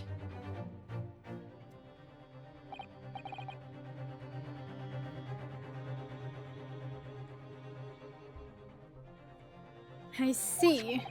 So this is the pouch worn by Mr. Sholmes on the night in question, is it? Look at that! One of the files is broken, and the leather around it is scorched black. It's almost as if the file exploded. Exploded? So, that night, the bullet from the Skulkin Brothers' gun struck Mr. Sholmes' pouch. And it was the glass file exploding that caused the fellow's injury. This bullet did not penetrate the victim, but was deflected into a wall of shop.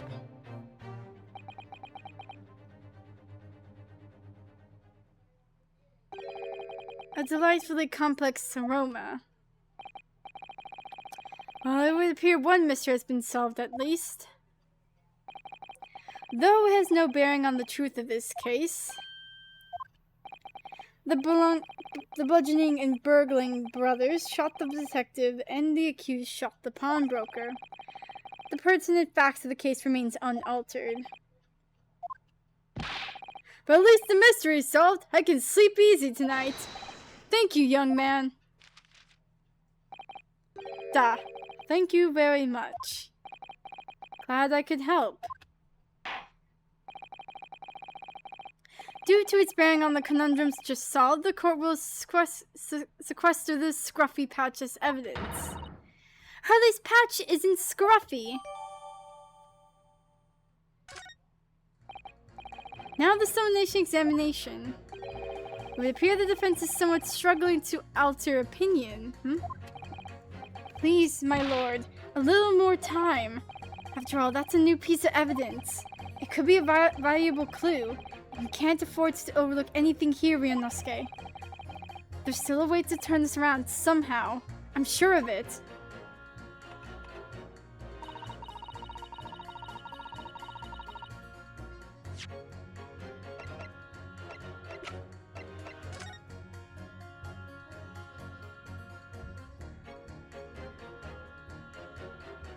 Hey, yo, what's that in there? It's really scorched badly just here. Oh, the strap is broken. Look. This must be where the bullet hit them. Let me see.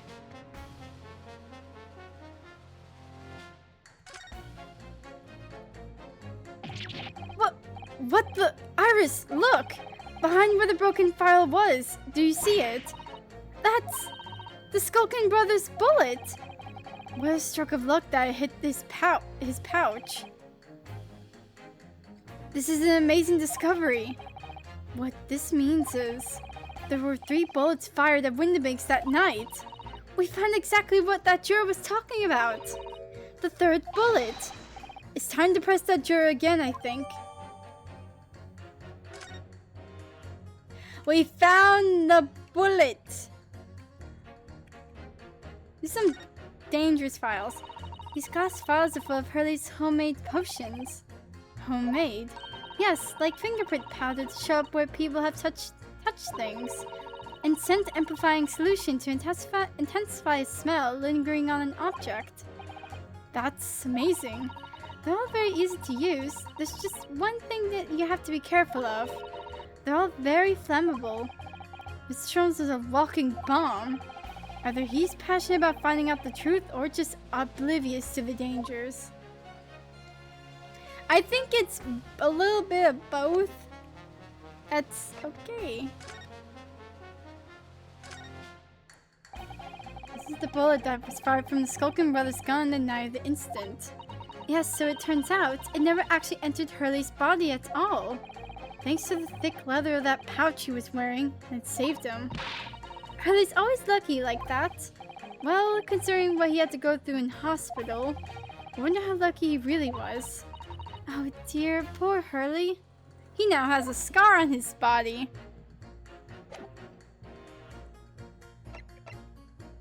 Or at least like stitches. Oh, I forgot to look at this! No, I don't think I need to. There's like nothing I need. Oh, wait.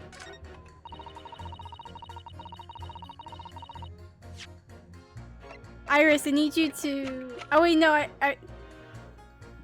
I forgot, like, oh wait, whose blood is that on that? I'm like, oh wait, no, that's egg guy.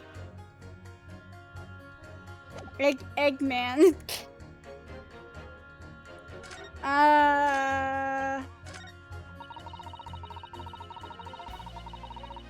Hold it! It's the number of bullets that has you convinced. Only 2 bullets were fired, and the 2 guns that fired them have been examined by the police. When the parlor maid asks me how many are invited for dinner, I always tell her to count the table settings. Well, that's logical, I suppose. Although, yes, sometimes after dining, crockery does go missing. 1 or 2 guests are rather like to find china. Does your employer dine with thieves? So I suppose, if there was another bullet somewhere of which we were unaware, I'd have to reconsider my position. A 3rd bullet somewhere in the scene. Could that be possible?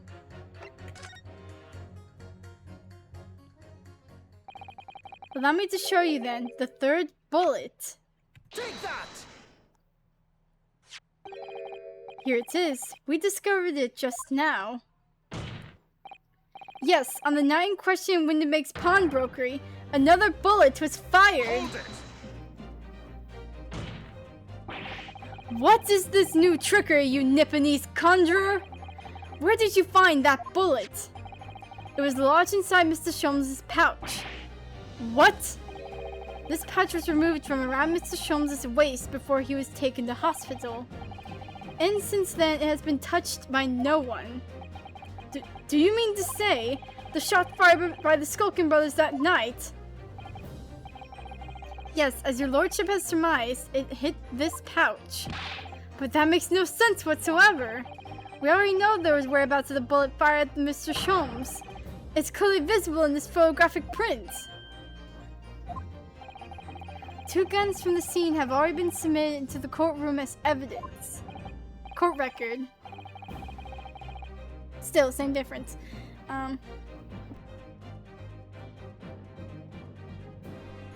Yes, that Mr. Windemake and that belonged to the Skulkin brothers. An examination of both guns revealed that only a single bullet had been fired from each. But that must mean... That's right. We now know that on the night in question, 3 bullets were fired. However, only 2 bullets were fired from the guns recovered from the crime scene. Until that incontrovertible inconsistency is somehow explained, we cannot and must not pass judgment. Oh! Then we shot him. While the summonation examination remains incomplete, the court has been presented with new facts. Facts that would appear to shake the very foundations upon which the case against the defendant has been built. As is my prerogative in this situation, I hereby temporarily suspend the summonation examination. By Jupiter! What? Bailiff, bring the witnesses back to the stand at once.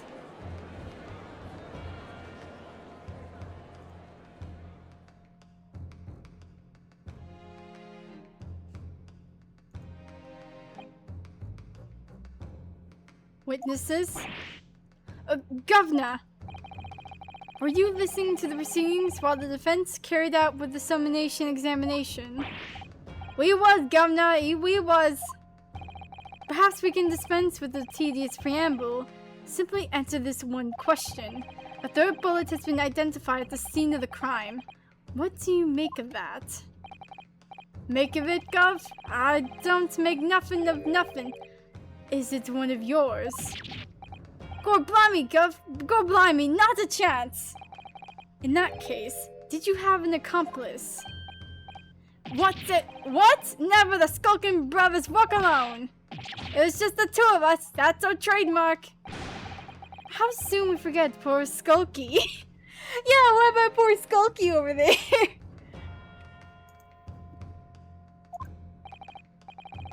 Only 2 of the bullets from the crime scene originate from the firearms we have in evidence.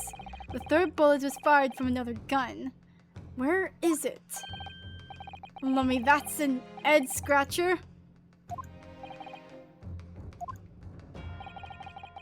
Counsel for the defense. Yes? I should like to hear your thoughts regarding these new developments. The 3rd bullet, and the mysterious missing firearm from whence it came. Thinking back over all the testimony we've heard and all the evidence we've seen, I think I'm starting to form a picture. A picture of what really happened that night. My lord, I think it's clear what this 3rd bullet tells us about the Skulkin brothers.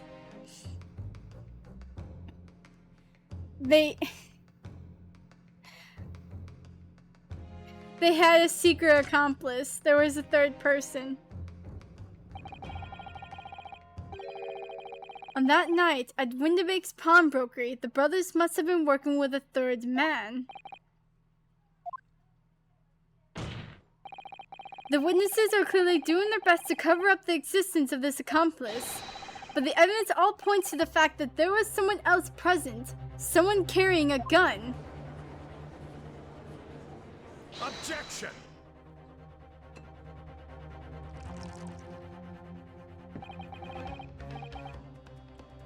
An accomplice, you say? Pig's will. These protracted proceedings have already forced us to endure 2 summonation examinations. Yet in all that time, there has been not a murmur of a third man. If this apparently with wraith-like being exists, the core must be shown hard evidence. Without it, this fantasy will be crushed. The prosecution demands answers on 2 counts. Firstly, proof. Evidence that this accomplice was ever at the scene of the crime. And secondly, the identity of the spurious character. Spurious. Word. The Skulkins are lying, I know that. But how can I ascertain the identity of the person they're hiding? Well, Consul? I'm supposed to prove the existence of this accomplice and reveal the person's identity even. In response to the prosecution's demands, my lord, the defense is... let me look through evidence. First is evidence?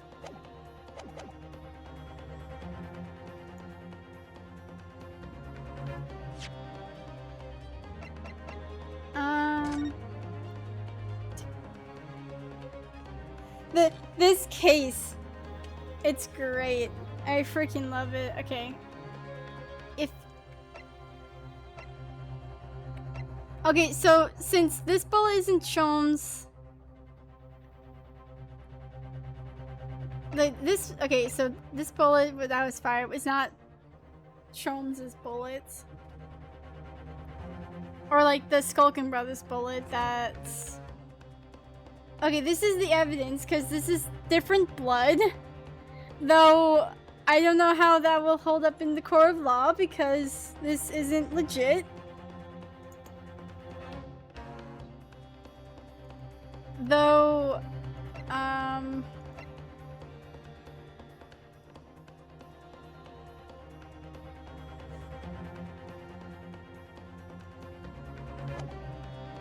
it has to be the blood samples first, so... I'm ready to present evidence.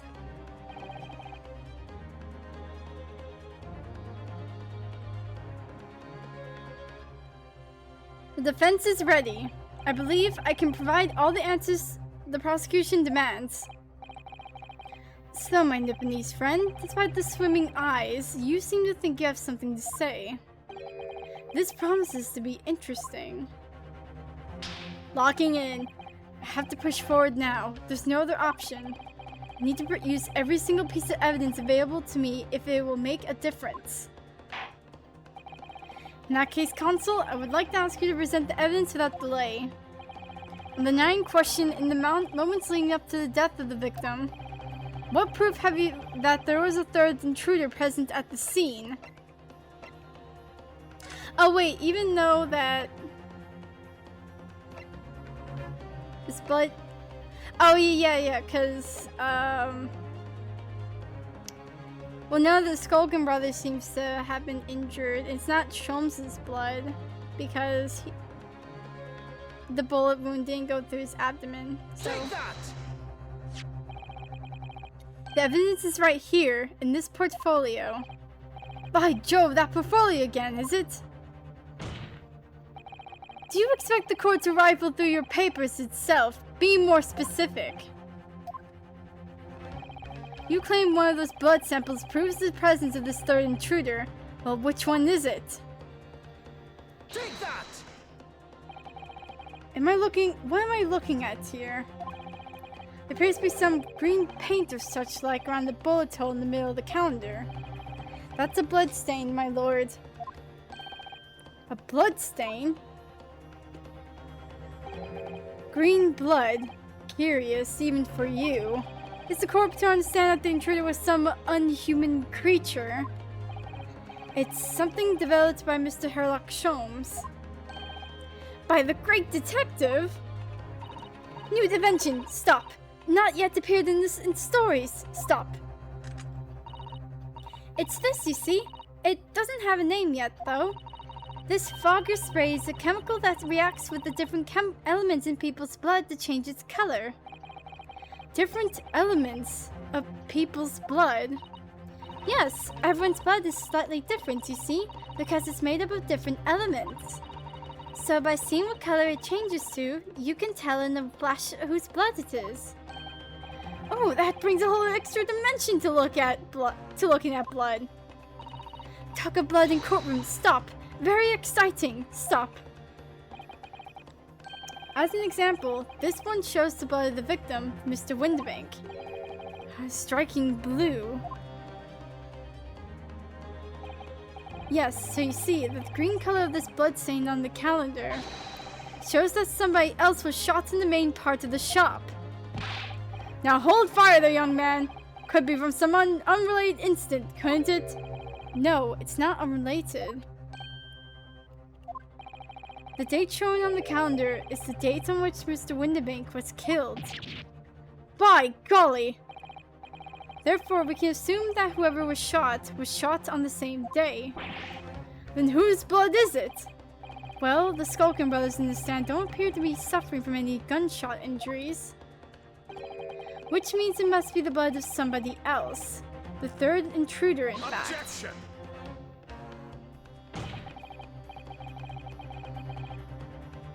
Whose identity the court is still waiting to hear. You can't delay this any longer, my learned friend. Who is this alleged third intruder? Take that! The man's name is Eggert Benedict. Eggert Benedict? Who on earth are you talking about, Consul? He paid a visit to Windibank's pawnbroker on the afternoon before the incident took place, when the accused attempted to deceive the pawnbroker into releasing this article into her possession. That's right. The man identified by the defense, Mr. Eggert Benedict, then attempted to take the article from the defendant by force. Broker. Yes, sir. I believe this filthy pocket thief has just redeemed an article from you, no? Why, yes, The article in question belongs to me. I demand for it to be returned at once. Now that's a lie! What are you trying to pull? Give me back my overcoat, you rascal. And needless to say, any music box discs too. Inspector Gregson was there at the time and can attest to what happened. In the end, it was the inspector himself who took the disc. Can you corroborate this account, Inspector? Yes, my lord. That's more or less what happened. And in the interest of being thorough, I asked Windibank for a print showing the fellow. Taken from one of his red-haired recorder gubbiness. Yes, that's him talking to Mr. Windibank that morning. And you claim this man is the brother's accomplice. Well, Mr. Skulkin? Never seen that geezer before in me life. On me life, never seen him. Well, somewhat unsurprisingly, it appears our witnesses disagree with the assertion. I'm sure your lordship recalls my learned Nipponese friend's actual assertion, which was that he could prove the identity of the alleged accomplice. Yes, and I can. Then show us the evidence! I agree, we must see proof that the clean-cut gentleman in the photograph is the filthy criminal you say he is.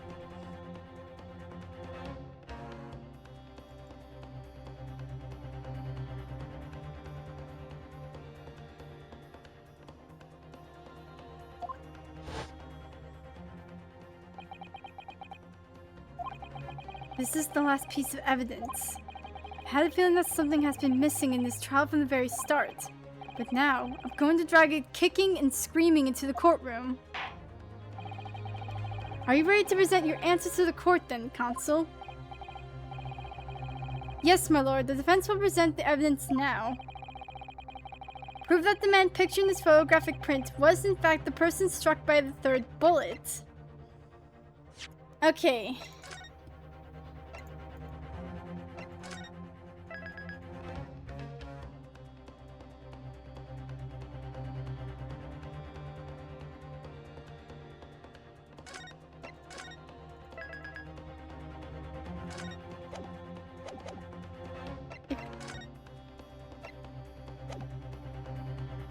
Oh, wait.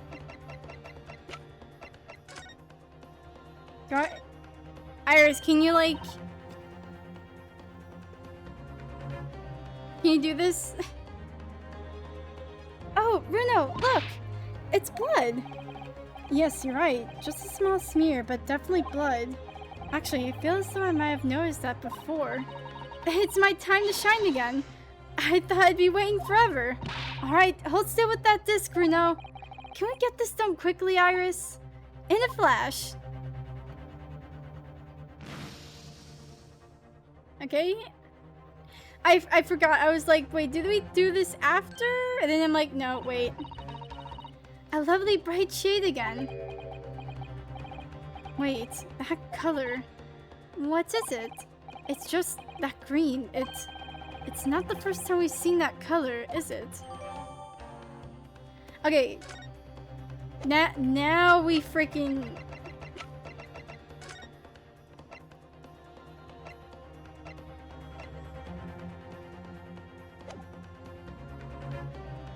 Take that! The proof is right here in this portfolio. Good gracious, Console, does that portfolio contain the answers to every question posed? Or possessed, I don't know. Wait, posed.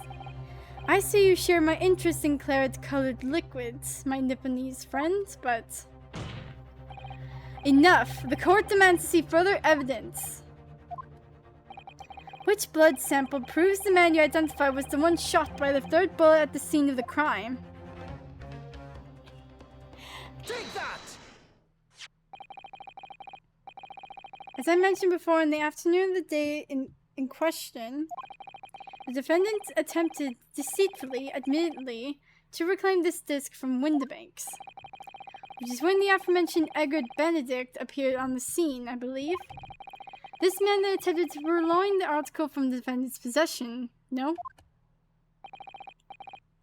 That's exactly correct, my lord. I myself was present at the time.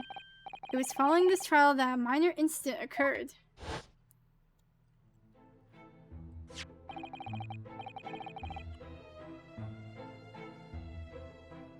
But of course, sir. Here's the disc for you.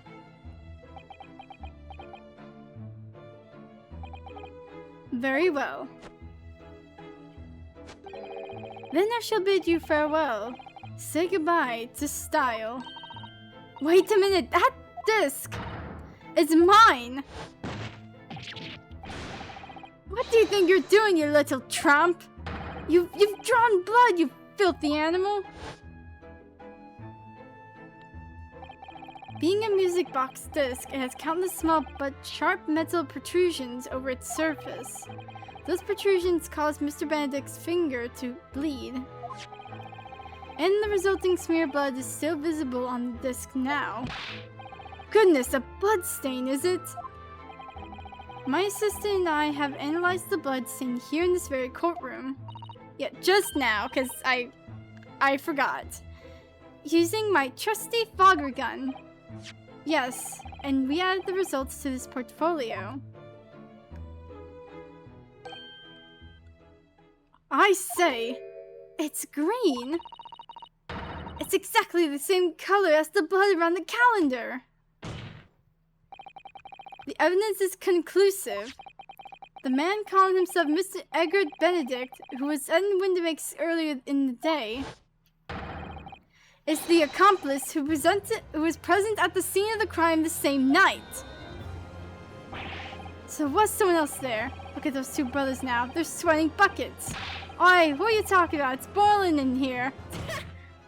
It's boiling in here. There's literal flames. My lord, it is in the opinion of the defense that Mr. Edgar Benedict should be summoned to the courtroom to testify.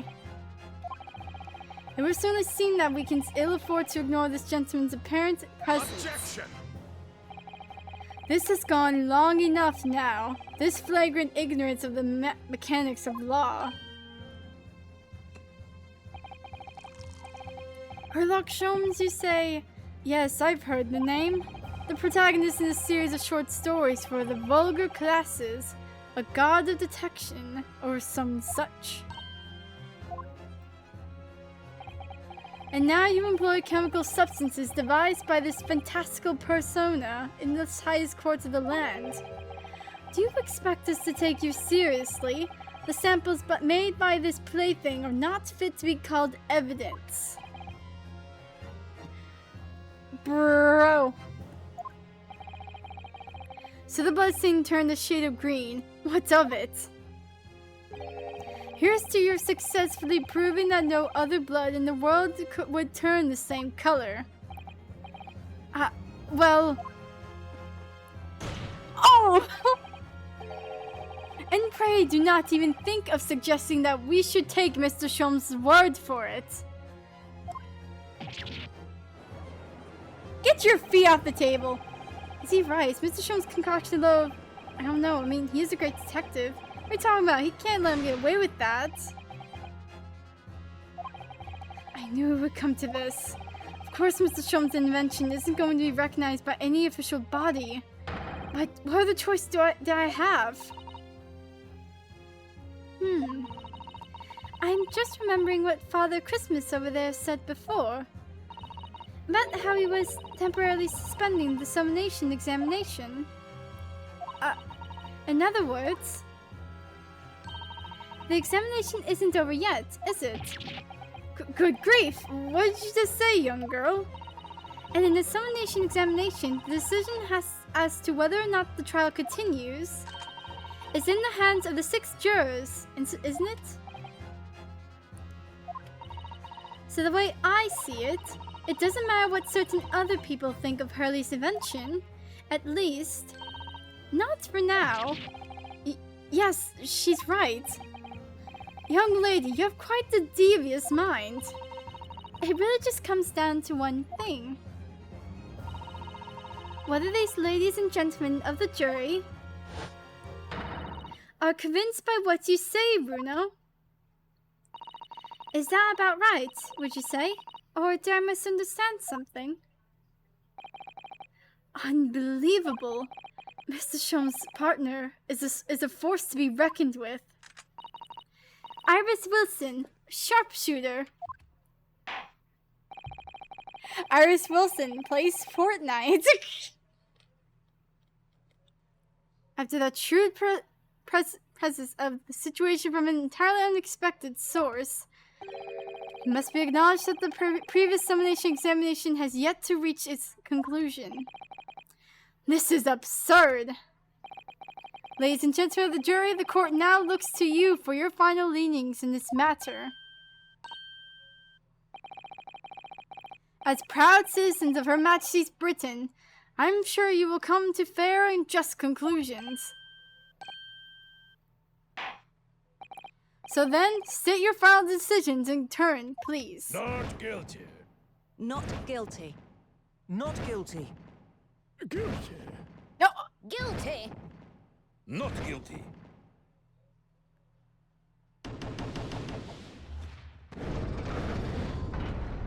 That's crazy. That's crazy, bro. 2 called guilty and 4 called not guilty.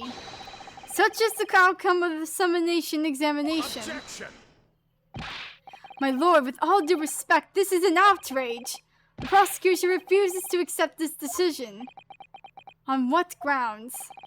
If these jurors are persuaded by some half-baked concoction devised by a pretender of real police work, then they are too ignorant to be trusted with the judgment of anyone's guilt. I'm sorry, Lord Van Zieks, but the outcome of the summonation examination cannot be ignored.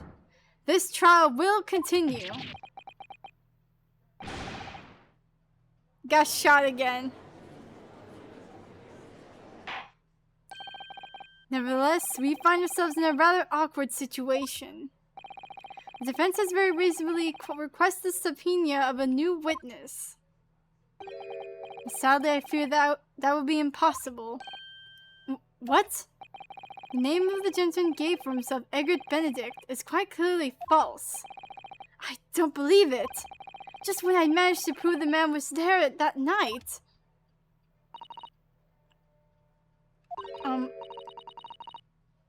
Could I say something? Who is that, please? Who spoke? It was me, my lord. Juror number 5. What have you to say, madam? If possible, Inspector. Eh? Me, ma'am? I wonder if you might show the photographic print to me again. The one in which the gentleman is shown. Right. Yes, this one you mean? Of Mr. Benedict?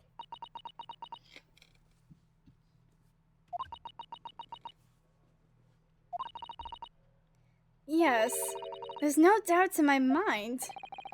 Juror number 5, you don't mean to say you know this man? Yes, I know him. What? No! Good gracious! What a coincidence! Juror number 5, how on earth? I am a communications officer. Stop. As we can clearly see, the gentleman in the photograph is. Stop.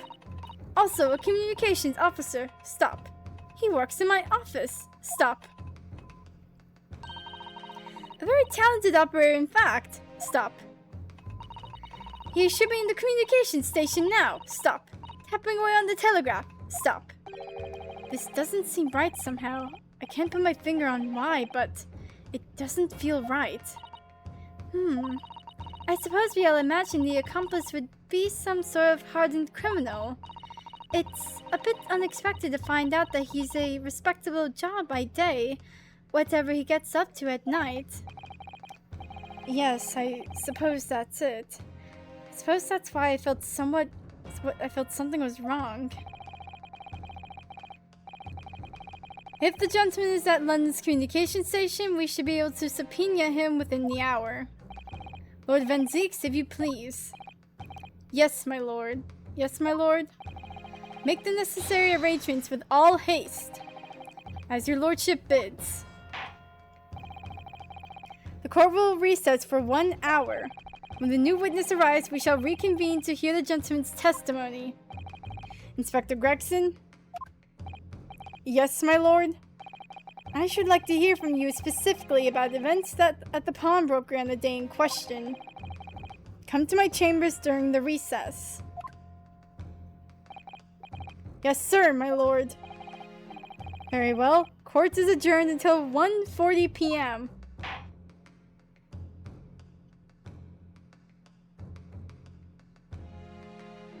And this is where I end the stream. And next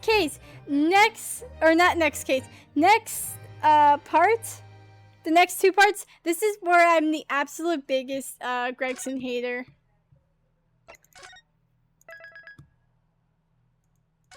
Not like Gregson hater, but it's like I absolutely despised him during the next parts. But that will be for another day.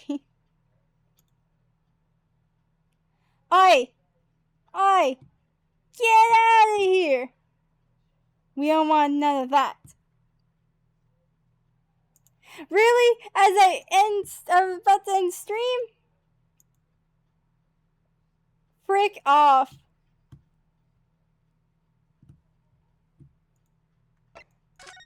Yeah, but this is where I end the stream. Well, actually, after like.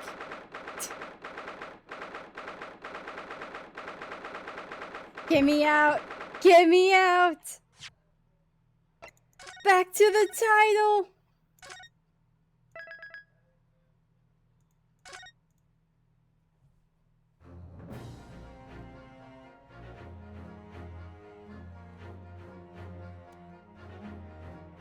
Okay, yeah, this is where I end the stream for today, tonight. Well, it's like 12:38 at night for me. Great. But I hope you all have a wonderful day. And I shall see y'all next time for whenever I do this.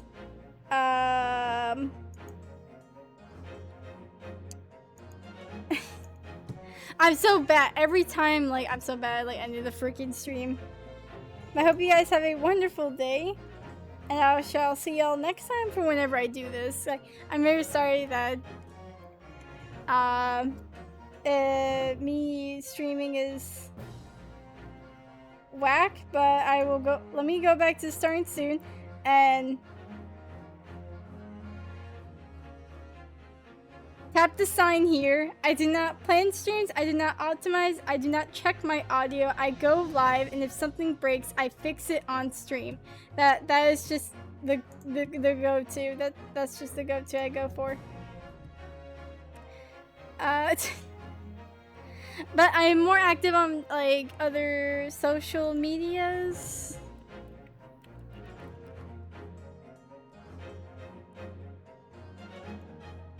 I've been, like, trying to post art fight stuff since it's ending soon.